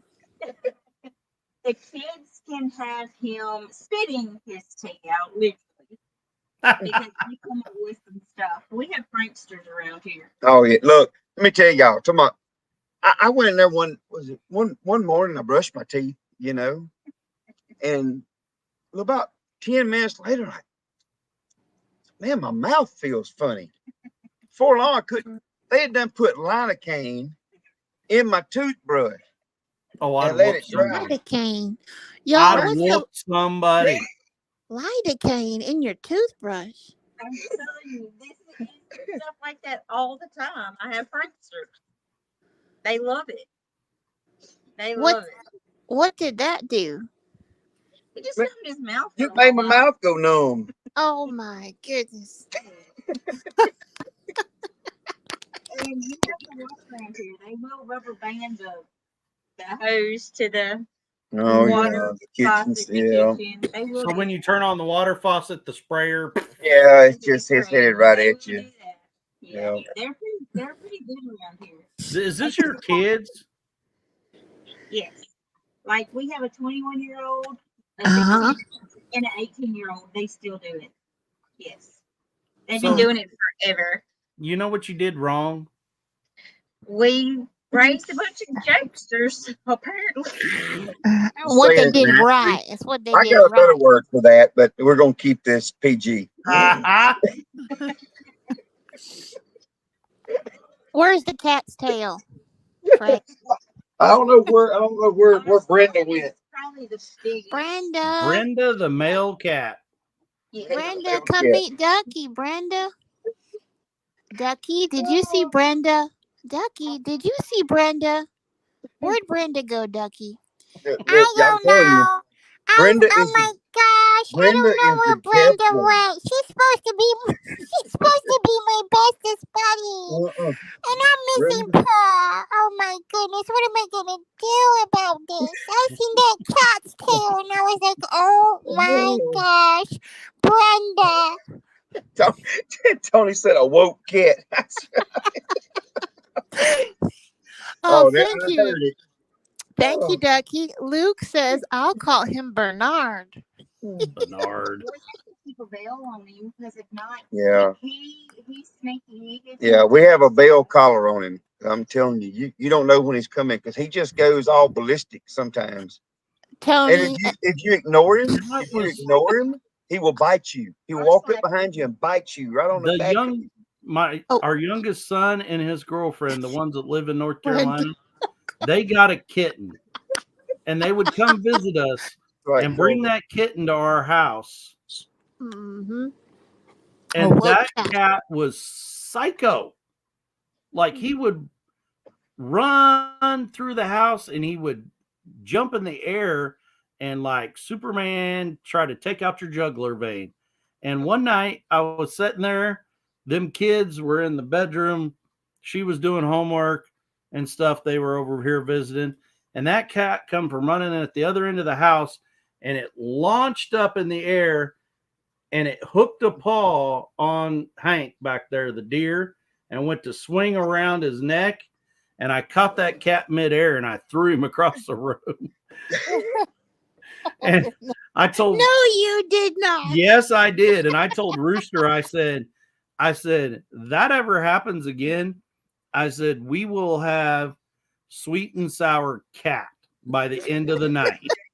Y'all know they don't put in Chinese food. That's not chicken, isn't it? It's not good. Yeah. We have I'm a staying squirrel. out of this deal. You know, you ever Yeah. been to the Chinese Is it- restaurant and they have the is it stick the- with the chicken thigh on it, knew. you know? I knew it was Rat duck. on a stick. It has to be duck. Yeah, We we call call it that- rat on a stick. Yeah, rat on a Rat stick. on a stick. We call it chicken on a stick. Chicken on a Chicken on the stick. Chicken on the stick. We had a squirrel that would I thought it was Cat duck on on a stick. jump across the deer heads and stuff there in the living room. Mm-hmm. It was like a little Tasmanian devil. There. Yeah, the squirrel was a bad idea. Squirrels are not a good idea in the house, period. We No. have a tas- You know we what have a else is tas- not a good idea We had in it in your a house? cage. My dad thought it was a good idea to bring home a stray cat from work. She went ballistic with diarrhea. Oh Lord! Oh I my don't wanna- God. I don't want to see that picture before bed. Let's change the subject. Oh my goodness! There's You know Brenda. what else is bad? No, that's pet not coon. Brenda. Oh, You another do- one. You do not want What is a pet that? coon in your house, Look at the tail, y'all. Look. especially if you let it run loose in your house during the day. You'll come home and every water faucet in the house will be on. That's freaky. Look, he's getting his hat. The big cage. It was. That's not Brenda, y'all. That's not Brenda. Who is it? That was Tell Mr. us. Norris. That was Mr. Norris. Mr. Zars. Mrs. Norris. Mrs. Oh, that- Norris. Yeah, my sister-in-law. Look, Chuck Norris, that I'm is. I'm not a big cat fan, but for some reason they all like me. But so Jessica always wanted a Thank you. a Maine A Coon. man A coon. Maine A Maine Coon. Coon. Yes, they're So- fluffy and So pretty. I give in and let her have a Maine Coon. He's Mhm. Yeah. he's like as big as a bobcat. So then Huge. Mallory shows up with Brenda, the man cat. And it just, she showed up, didn't ask, it just was here. Well, then I get over my fit with that, having two. Then my sister-in-law gets a dog, and her new dog that she kept in the house, and her cat, Mrs. Norris, can't get along. So we end up with Mrs. Norris. So we have 3 cats. Which is entirely too many. Good night, Rebel Heart. You're Yes, I do not Yes. suggest 3 cats in the it's okay. But look, the other cats can go, and they're fine. They'll go lay down. They never bother nothing. But Brenda, if Brenda looks and sees any of them relaxing, oh no, she's gonna pounce. He's gonna pounce. Y'all say goodnight to Kelly and Sean. night, Good night, Kelly and John. Good night, Sean. Kelly. We loved having y'all in here. Yep. and Hey, y'all come back Monday night. y'all come back. Eight Night, o'clock. Sean boy. Come on Night, back now. Paul. You hear? Night, Paul. Banks, our main cat, is he's not social. Mm-hmm. He doesn't come out Yeah. except for in the middle of the night when he wants to be petted. And then the other 2 are just here. Mm-hmm. Anyway. I don't know why somebody thought that they should send me a sales flyer for horses, because they sent that to the person who thinks that horses are good for two things: Alpo and Elmer's. I'm about with you. And I grew up on a Yep. working ranch with horses, and that's why I don't want a horse. Yeah, well, we had a horse, and our horse left. Mm-hmm. What day did I go get Bunny? Day before yesterday, Wednesday. Wednesday. Our horse left Wednesday. So yeah, which y'all will be seeing it in a video coming up. But I bought another cow Mm-hmm. Wednesday. Name Bunny. Her name is Bunny. And Oh, how cute. after today, I'm not so sure if it was a good idea or a bad idea because she is such a pet that she's a nuisance. I'm trying to work cows today, and she is just all up under me, pushing me under the arm, wanting me to rub on her. Oh, Oh, there you go. so yeah, we got a good one coming out. That's why I meant to tell Amy earlier, which I did. I mentioned Amy in the video. You know, Mhm. she don't like all that stuff, but we cut one today and got it all on. So Amy will have Yeah. something. She don't I she give don't Amy like a it on the warning. bone. She don't like it on the bone. Well, them aren't on the bone. Neither does Shayla. Them two don't eat the bone. Well, right after Conway did eat it. Yeah, I missed that part. Y'all come back in 60 minutes. Trey will have passed Amy. Mm-hmm. And we're gonna see the dance of No. the tail. No What worries. is that cow named Bunny? What? Come on, Trey, Or is call him that Bunny. is that bunny named Cow or is that No, cow named Bunny? I didn't name it. What it is, a little girl had got this calf, and it is a Angus and Beefmaster cross. Very, very good look. She's 9 months old, and the little girl, she has show cows, so of course they take care of everything, you know. So I pull up in their yard to go look at it, and I have never pulled up to look at any cow, and it's tied up to a tree in the front yard. Oh yeah. She done went out in the pasture and caught it She and brought done. it up there and tied it up to the tree. And we went back the next day to go pick it up. And we didn't back up to a chute. We just led it around and led it up inside the trailer. So I used to raise show cattle. I raised Maine Anjous. And I bought this Maine Anjou bull. I told this story one day on here. And he was a show bull. He'd been to Fort Worth, he'd been to Denver. Like he'd spent more time in a trailer and at shows than he'd spent on earth, you know. And so I buy this bull and I turn him out with our cow herd. And it was time to take him from the herd, you know. And so we pull into the pasture with the trailer, and I start trying to call all the cattle up there to the pen, and this bull's name was Josh. And I said, "Come on, Josh." And that bull looks up, starts wagging his tail, and he almost is at a trot. Comes over there. The rest of the cows are like, "What is he doing?" And opened up the back door to that stock trailer. And I said, "Let's go, Josh." Load it up, shut the door. Never had to like set up a panel, nothing. We had that bull for 5 years, and that's the way he always was. Like his favorite place to go was a trailer. So these friends of ours were telling him about it, and they run a lot of cattle over in Missouri. And Dad's like, well, we're going to sell Josh because, you know, we kept too many heifers out of him. So Dwayne says, I want to buy him. Dad's like, you don't raise mains or nothing. He goes, I just want that bull. And Dad's like, why? And he's like, well, if he's that tame and that nice to be around, that's what we need around. So he comes to pick him up. We pull up there. He backs up there to the lot. I open up the gate. He opens up his stock trailer. I said, come on, Josh, let's go. Here comes big old ton Josh. He just hops up in the trailer. he takes him. He goes, "That's a pretty cool trick." I said, "He'll do that every time." He called back, like, he called my dad up like 2 years later. He said, "You got another Josh you ready to sell? Because we're ready for another one." He goes, "I've never had anything like that in my life." I had heifers that I showed that was out of him that, same way, broke them to lead, hauled them all over.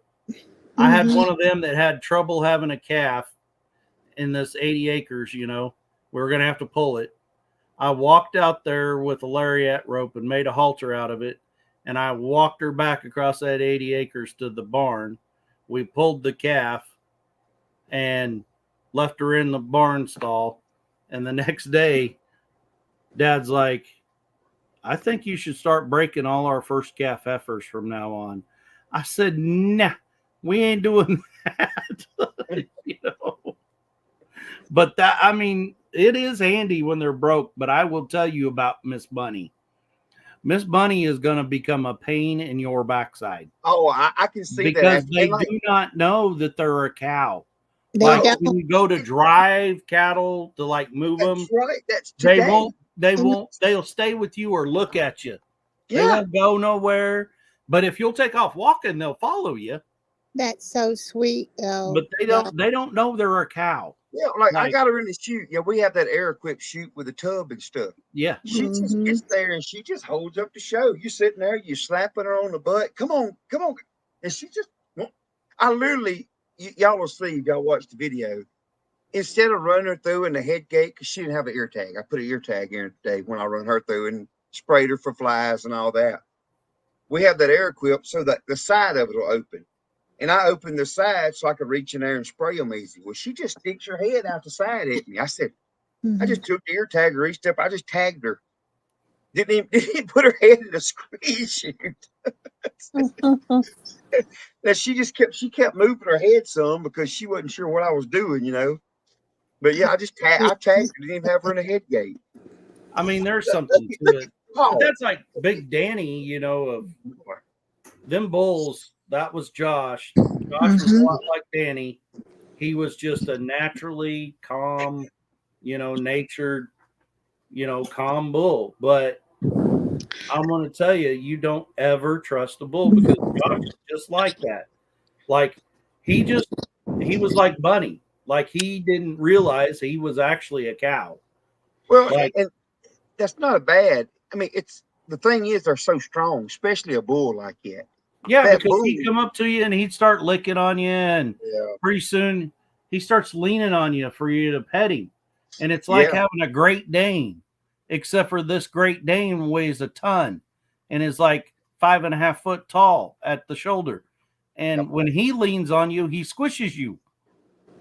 But he doesn't even know he's even hurting you, Well, if you watch the videos or our shorts, when you see like we turned out that Gilby bull Yep. last week, that Gilby bull we have is huge, and Daddy's thinking about getting rid of him because he's Daddy's bull because he's not mean, but if you have a feed bucket, he's going to come up there and he's going to nudge you. And when he probably weighs 2,000 pounds, he is huge. He don't realize he'll pick you up off the ground and throw you. I just I've had him throw cringe me a when I couple watch. times. I cringe when I watch these new cattle owners, and the first thing they're doing is like rubbing the forehead of their baby calves that they're going to keep or whatever. I'm like, don't do that.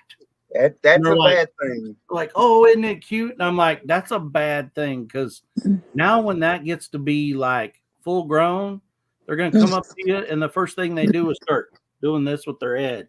I Yep. know, but it's so sweet, though. Don't worry, that's the way we've got some. But like Brownie, the cow that we have, we call Brownie. She's not that bad. You can walk up, you Brownie. scrub all over her. But she's not aggressive like that. This Bunny is, I mean, you're up there trying to work cow spray, and she's up under you trying to nudge you. Hey, rub Yep. on me, fool. Yep. And then she's so spoiled. She's so spoiled. She sounds like a calf that's just being weaned. She just sits back here. It's Yeah, so bad. just You think she's whining dying and- back here She's gone.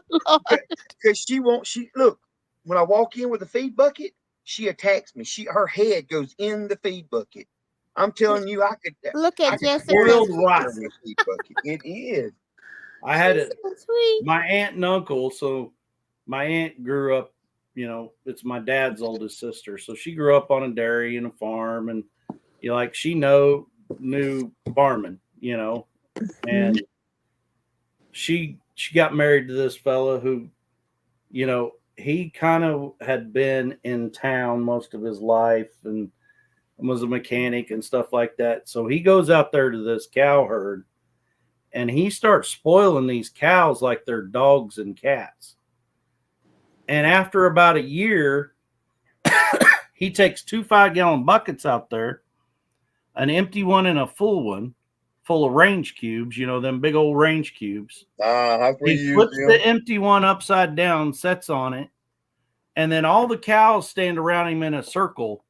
And one at a time, he feeds each one a cube and goes around the circle. And if somebody tries to get an extra one, he just thumps them on the end of the nose with his finger. And I said, one of these days, one of them cows is going to decide, I'm going to eat them range cubes, and they're going to just mow you down like a sapling. Like, you can't see that. Look, you can make them cows of mine do anything with a feed bucket, and we'll start feeding range cubes here when it starts getting colder. That's what we'll feed. I've got probably not little under a half a ton of feed left up there. When that's gone, we'll start with range cubes, and they love them. I mean, it's like candy bars to them. They just can't get enough of them. You know. Oatmeal cream. Oh yeah, they love oatmeal cream. I tell you, I didn't tell you this. I'm gonna make a short of it tomorrow. But I was sitting there. I got out the truck today, and I had me a handful of those trolley sour gummy worms. Oh yeah. And I was sitting there eating them, and Bunny come over there, of course, and she throws her head over the fence, and I said, I got you. I give her one, and she just, and want another one. I fed 3 cows out there. Look, apparently them cows did. That's how I told them I'm gonna make me a short of it tomorrow, but I was gonna wait where Jessica could see them do it. But they like them trolleys. Pigs, you know, we feed pigs everything anymore. You know, these butcher pigs, they get table scraps, they get all kinds of stuff. Pigs love hot peppers like jalapenos and everything. Love them. They do. I mean, love them. Does Tony's like jalapenos? Tony's? I don't know if he's ever fed Sig and them jalapenos, but I mean, well, let's ask. 7-headed domestic terrorists. Now it's 4-headed domestic terrorists because 3 of them went to freezer camp here. They'll do anything for a jalapeno. They'll do anything for a marshmallow. Show pig, that was a show pig trick. You want to start breaking a show pig, you just get out marshmallow. Marshmallows are crack for show pigs. Really? They'll do anything for them. Oh my goodness. They'll sit and beg like a dog. They'll roll over, you know, for a marshmallow. But the other thing that they love, pumpkin. Oh my goodness gracious. Tony says he needs to try it, Dale. You need to. I'm telling you, they will go berserk over them. They just love them. But I say hog, pigs eat anything just about. I mean, my mama and papa, they would, for scraps. That's what they did with their scraps. Instead of giving them to dogs, I mean, they went to the cows. Well, my dogs don't eat scraps, period. Yeah. But my pigs, they eat bones, they eat scraps, they eat. Yeah, they will eat anything. They will. And chickens are worse. Chickens are dinosaurs. Who was it that was on here the other day talking? Oh, it was Mike and Terry at MT Homestead on Wednesday night was talking about that, you know, the Cornish cross, you know, they're like a lot of us, they raise Cornish cross and butcher them so they have chicken. And they said them things will eat everything, including each other, if you give them a chance. And they are right. They are little dinosaurs. Yeah. They do. They will eat everything under the sun. And the only thing I've found worse than that is baby quail, baby bobwhite quail. I Really? have a whole bunch. I've got two great big GQ, or what are they called? GQF 1502 Sportsmen, the ones that have 350, can hatch 350 eggs each.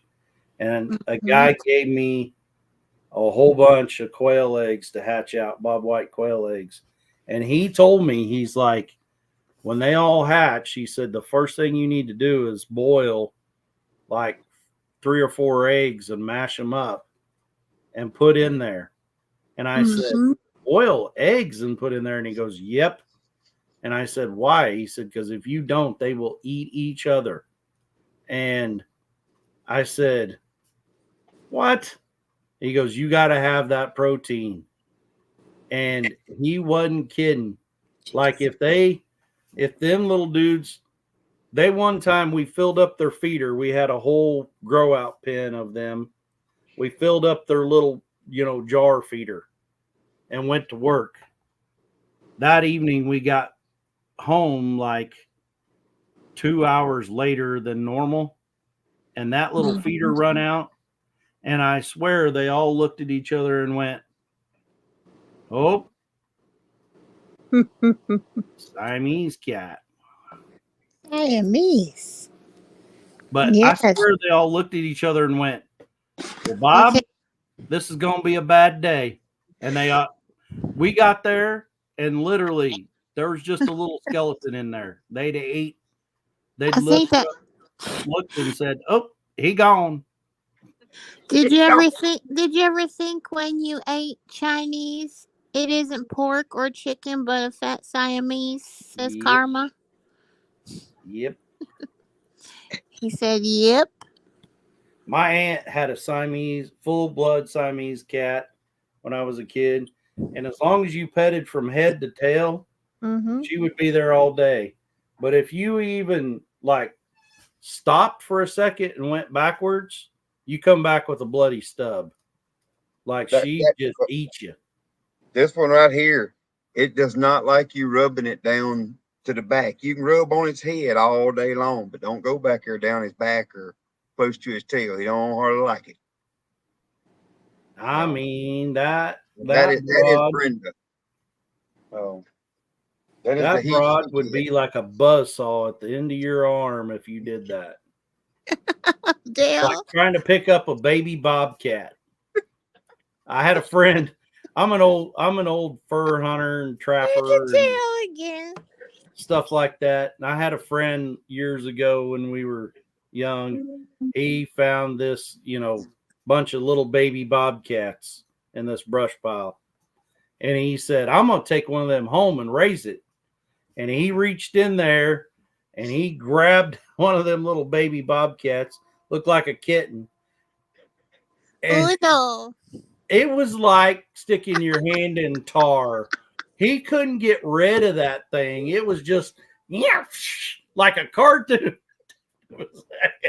And when he got done, he was just scratches and blood everywhere. Oh my gosh. Which we had, my dad and all of his family were all truck drivers. My dad used to be a truck driver, and they all hauled cattle. They were all cow pot drivers. And like them and 6 or 7 other drivers got a contract to haul all these cattle up here for the markets out of the south down there in the Gator territory, And so here's one of these flatland guys, cow truckers from up here, and they're driving down the road, and the road has a whole bunch of little baby alligators in it. And he gets on the CB and he's like, hey, I'm going to go catch one of them baby gators and take back home off the road. And my dad said, I don't think I'd do that if I was you. And he goes, you watch me. So he just pulls his truck over to the side of the road when they seen some more coming. And he jumps out of that truck and he grabs that little baby gator. And that little thing makes some kind of noise. And here comes Mama from like the road ditch. Uh-oh, he was And squealing. he jumped up in his truck and slammed the door. And she bit the fuel tank on the side of that truck. They had to buy a new fuel tank before they could come back to camp. Oh yeah, that fuel tank didn't have a chance, did it? Hey, Dale. Yep. Here, let me show you something here. Look. Oh, This little boy. baby GSPs. Yep. Everybody say good night to Tony and Angie. Night, Yep. Tony and Angie. You're And missing Night, out on Tony. the baby GSPs. I know, Yep. but he's gonna show up tomorrow on the live with Johnny for the race. Oh, they are so cute. Look at this Yep. before y'all. Look how cute. You know. But anyway, yeah. That one ain't got very many spots. It's That just got one's his for me head. right there. This That's one, yeah, this one don't. He's just got that wrong to him. He's just gonna be This one- ticked. The that female, baby. this is- yeah. Ooh. the female right there, she's got him. But that's this your is- last male you got right there. Yeah, this is the last male right here. This Lil. GSPs He's are got a a- lot like Dobermans. Yeah. Yeah. Not Dobermans. Yeah. Dalmatians. They They'll know. They got him. His daddy done got him. That's why I wanted to show him. I like the little white he's got right there. I know a lot of people don't like them having white on their face, but that one he's got it. So, but anyway, Let me see if I still got a picture of Thunderdog when he was a let me baby. get you pulled back up right here. Look at them sweet pups, y'all. I got to see if when I cleared everything out, if I still got a picture of Thunder on here as a baby. got enough energy to You said thunder? Yeah, I had one like that. Let me they see, got Bill. enough energy to light a house, I do believe. Well, I'm going to tell you, that's what Trey and I was talking about. I got my GSP. That dog, I swear, is wired 880 volts. Like I have him in a pen. One that's not. I have him in a pen, and he has wore a path a foot deep on one end of that pen, Mhm. jumping against the side of it, just back and forth and back and forth and back and forth. He never stops. Show us his pics. They definitely have to have room to run. Uh-huh. I let him out to So much energy. work Mhm. with him, and he just goes berserk. Like, Yeah, you got some of them. You got to run them down for a little while, wear them down. Always like that. Our well, new this dog- was Thunder as a baby. Hang on, let me get you laid out there. Here we go. Bigify. There he is. Yeah. Yeah. heard And that. this was him when I got him, sitting in the Uh-huh. couch with me. Look at how pretty. He's gorgeous. He's a Mhm. black and white speck. Oh yeah. So we've never had the black. We had thought about getting some black Uh-huh. to breed Oh. with. See, that's why our Oh, couch yeah. is the way it does. That's pretty. Yeah. Mm-hmm. Because he decided that the couch tasted good. Mm-hmm.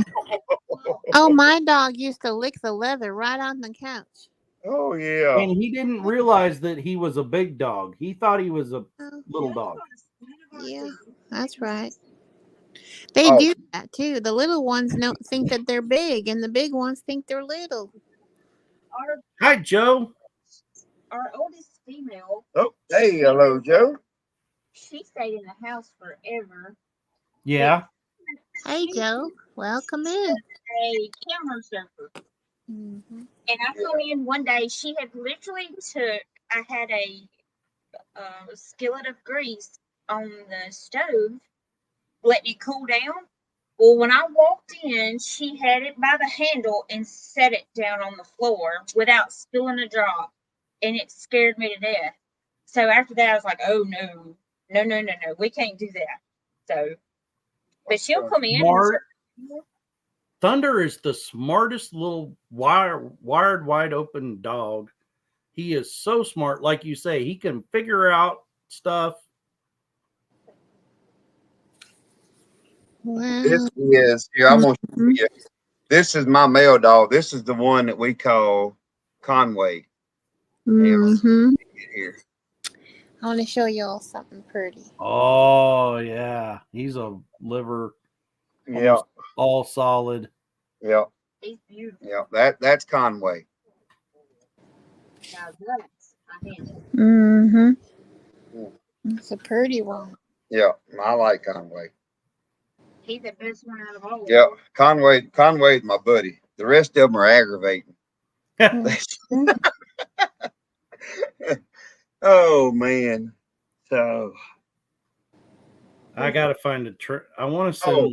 look, hey, yeah, Jessica just reminded me as she was walking to go put the puppies back up. We got ready one day. I got go up to go to work. I leave to go to work at like 4:45, 5 o'clock in the morning. So Yeah. they love my lawnmower. I have a big Kubota zero turn lawnmower. So I had it on the trailer, my 16-foot trailer. Well, I just walk outside one morning, get ready to head to work. I jump in the truck, take off. I'll work about 30 minutes from home. Is where my work is. Well, I get there, and I pull out there to the side and I step out the truck. I'm stretching and I look, and Conway is sitting in his seat looking up like, what the? I guess he was asleep in his seat when I left, and he was going to jump off. So he rode all the way to work in the seat of the Kubota lawnmower. Oh, yeah. And going hunting, I had to call Jessica to come back and meet us halfway because he was on the four-wheeler. Mhm. Jeez. Well, so 3 years ago, Joe, Hey, you're right on You're time. never late, Joe. That's right, Trey. 3 years ago, Le we bon. loaded up all the show pigs and everything to head into the county fair for like the son's last county fair, and so we're getting there really early to unload and set pins up and everything at the fair, and there's just us and a couple other families there, and I'm sitting there and I'm hanging, I'm putting chips in pins and hanging our fans and stuff like that. And all of a sudden, I'm like, do y'all hear a chicken? And the poultry hadn't got to the fair yet. And they're like, yeah. And you could just hear this chicken just clucking and carrying on. I'm like, there's a chicken here somewhere. And somebody goes walking back to their truck and is walking by our truck and trailer. And they're like, hey, Dale, the chicken's in your trailer. I said, what? Sure enough, one of our chickens, I don't know if she was in there laying an egg when we took off or what, but she rode to town with us. Well, I get up in there and I grab this chicken, and it was time to, we were checking stuff in. And Lisa's, because when we would go to the fair, we would leave the house. We'd already have the camper set up. We didn't go back to the house for a week. Like, that was our vacation. And so we're like, what are we going to do with this chicken? And the granddaughter, Josie, this is 3 years ago, she was 2. I said, Josie's going to show a chicken at the fair in the open class. And the wife goes, what? Since when? I said, since right now, because I'm not driving back home to take that chicken back home. So we just walked over there and entered this chicken under Josie's name in the open class. And Josie got a blue ribbon as a 2-year-old at the county fair with the chicken. And then Lewis my Acre plan from was Karma. at the end of the Thank week, you. I'd just take the chicken back home. Let's say goodnight to Karma. Yeah. Good night, Karma. Thanks for coming. About Love having you. that's like Monday. About Wednesday, at Mhm. that time I was the fair board president. About Wednesday, the poultry barn superintendent, that's over the barn, I go that morning to eat breakfast because it kind of become a thing. Like I would go eat breakfast and drink coffee early in the morning, and then I would go to work and then come back at noon. And I'm sitting there eating breakfast, and she come in and sit down. She goes, "Hey," she goes, "that barn over there, the chicken barn, Mhm. is plumb full of um, bunch of people brought in a bunch of chickens that are plumb full of mites, Oh, Oh, mites." And I'm I, like, what? And she's like, yeah, this like reminds me of the Stuart Little there's a movie. whole bunch of them plumb full of mites. Oh And no. I said, oh. And she's like, yeah, I don't know. It's too late now to send them home. So they're just like here. So I said, hey, you ever have anybody that's looking for chickens? She goes, Oh, no. why, you got some for sale? I said, there's one over there in that barn. And she goes, the one that won, that done so good? I said, yeah. She goes, well, I know there's some people that'll buy it. I said, Mhm. the first $15 owns that hen. And from out of nowhere, like I told her this, like within 20 minutes, some mom comes in there and she's like, here's $15. I heard that you guys wanted to sell that chicken. I'm like, you bet, it's yours. The end of the fair, just take it home. I said, well, I'll feed it for the next 2 days for you. And she's like, okay, okay. She's all excited. And that lady that run the barn, she's like, why would you sell that chicken? I said, I ain't taking the mites back home to my, at that time we had like 250 head of chickens here, oh my. and we were raising, and selling eggs like crazy. And I'm like, I'm not taking that stuff back to my herd. Like, no Heck way. No. All right, Wow. y'all. It is way past midnight. And Yeah. Nana's gonna be mad, if Dale. I don't go to bed, Nana's going to come out of that room and she's going to flog me. Well, Dale and Jenny, I really appreciate it. You And bet. I We have hope fun, y'all. come Monday, I hope I got all this stuff figured out. You got Okay. it. You're golden. You got it now. Mhm. Yeah. Well, So the do you main thing remember is who? just gonna be getting it. I've got to get my Amazon stuff pulled up, and I got to Mhm. remember to get it put over there as it starts doing the tumbling. Yeah. Yeah. I got You need to to put it. yeah. Actually, what you need to do is type in your hashtag Uh-huh. and then hit start collecting, and it'll have the hashtag up there like you did there towards the end. Put Yeah. that up there for people to see the hashtag, and then you'll hit the draw while it's on screen. It'll Yeah. pick the person. Then you can take it out of the stream, but don't like make it leave. It'll leave that person's name so that like Jessica can write down who won it Yeah. and stuff like that. So let's Or repeat that. Mallory, have Mallory do it, maybe, So Dale, Trey's gonna type in his hashtag and then he's gonna start collecting. Yep. Does he know what that means? Start Yeah. collecting. Oh Okay, yeah. Yeah. and then he hits the draw while Yep. on screen. Yep. What about those 3 dots? Is that what that means? No, it'll actually be, so your StreamYard will be in another tab.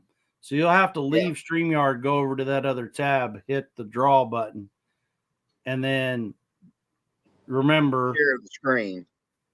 everyone's seeing what we're saying Go to the draw button. 25 seconds later. Yeah. That's Okay. right. So, It can be delayed. Yeah. but Yeah. That's All what right. I got to get used to. It's kind of like I got to let everybody know that when I put it I've got to give time. Yep, So I you can't gotta just give say, them okay, time. 15 seconds, 20 seconds. I got to give it a little bit longer for everybody to Mhm. get their Depends on how hashtag. many's in there. If you ain't got very many, or if you got a bunch in there, you better give it 2 or 3 minutes for them to put it in there. Yeah. Or when you see Okay. the chat, you quit seeing Yeah. When I quit seeing it. hashtags. Well, gentlemen, it really was and we had a fun night with Oh, yeah. farting and all those belly laughs and all that stuff. And we thank everyone for coming in and thank y'all. And I made a note for you, Trey, right there, for if you need to reference it. And so y'all And have is there beautiful. anything I need to do here, Dale? Like when we end this, I mean, when We'll I just end it, hit it's just going to put it on Facebook. I mean, on Facebook, on YouTube, right? up in the top corner, it Yeah. says I see end it says stream. end stream. You Yeah. hit that end stream, and it'll take a few seconds before it ends. Yeah. And then as soon as you do that, it'll upload it. If Okay. you'll go, as soon as this is over, if you'll go in your studio, hit that Okay. in stream, close out your StreamYard, go in studio on your computer, and you'll see this live and look at your analytics, and that'll tell you how much watch hours you got from just right now Okay. from Okay. this. And you're gonna Okay. be Mhm. surprised. At least 3 hours and 45 minutes. That's you get it per the thing is, and it's cool. You get it per person that's watched. So it ought It to won't be be. 3 hours 45 minutes. It'll be It was. if you average 20 people, it's 20 people times Yeah. 3 hours and 45 minutes. Daughter. Yeah. Yep. Got you, Joe. Yep. So. Okay, sweet Yep. dreams, y'all. All right, Yep. guys. Bye, guys. I really appreciate it, and we'll catch y'all on the next one. Yep. Sounds great. Hey, Talk to you thanks later. everybody. You Thanks bet. everybody Bye. that came and helped. Done. Yes, Bye, sir. guys. Yes, sir. Good night, y'all. Good night. In stream, yes.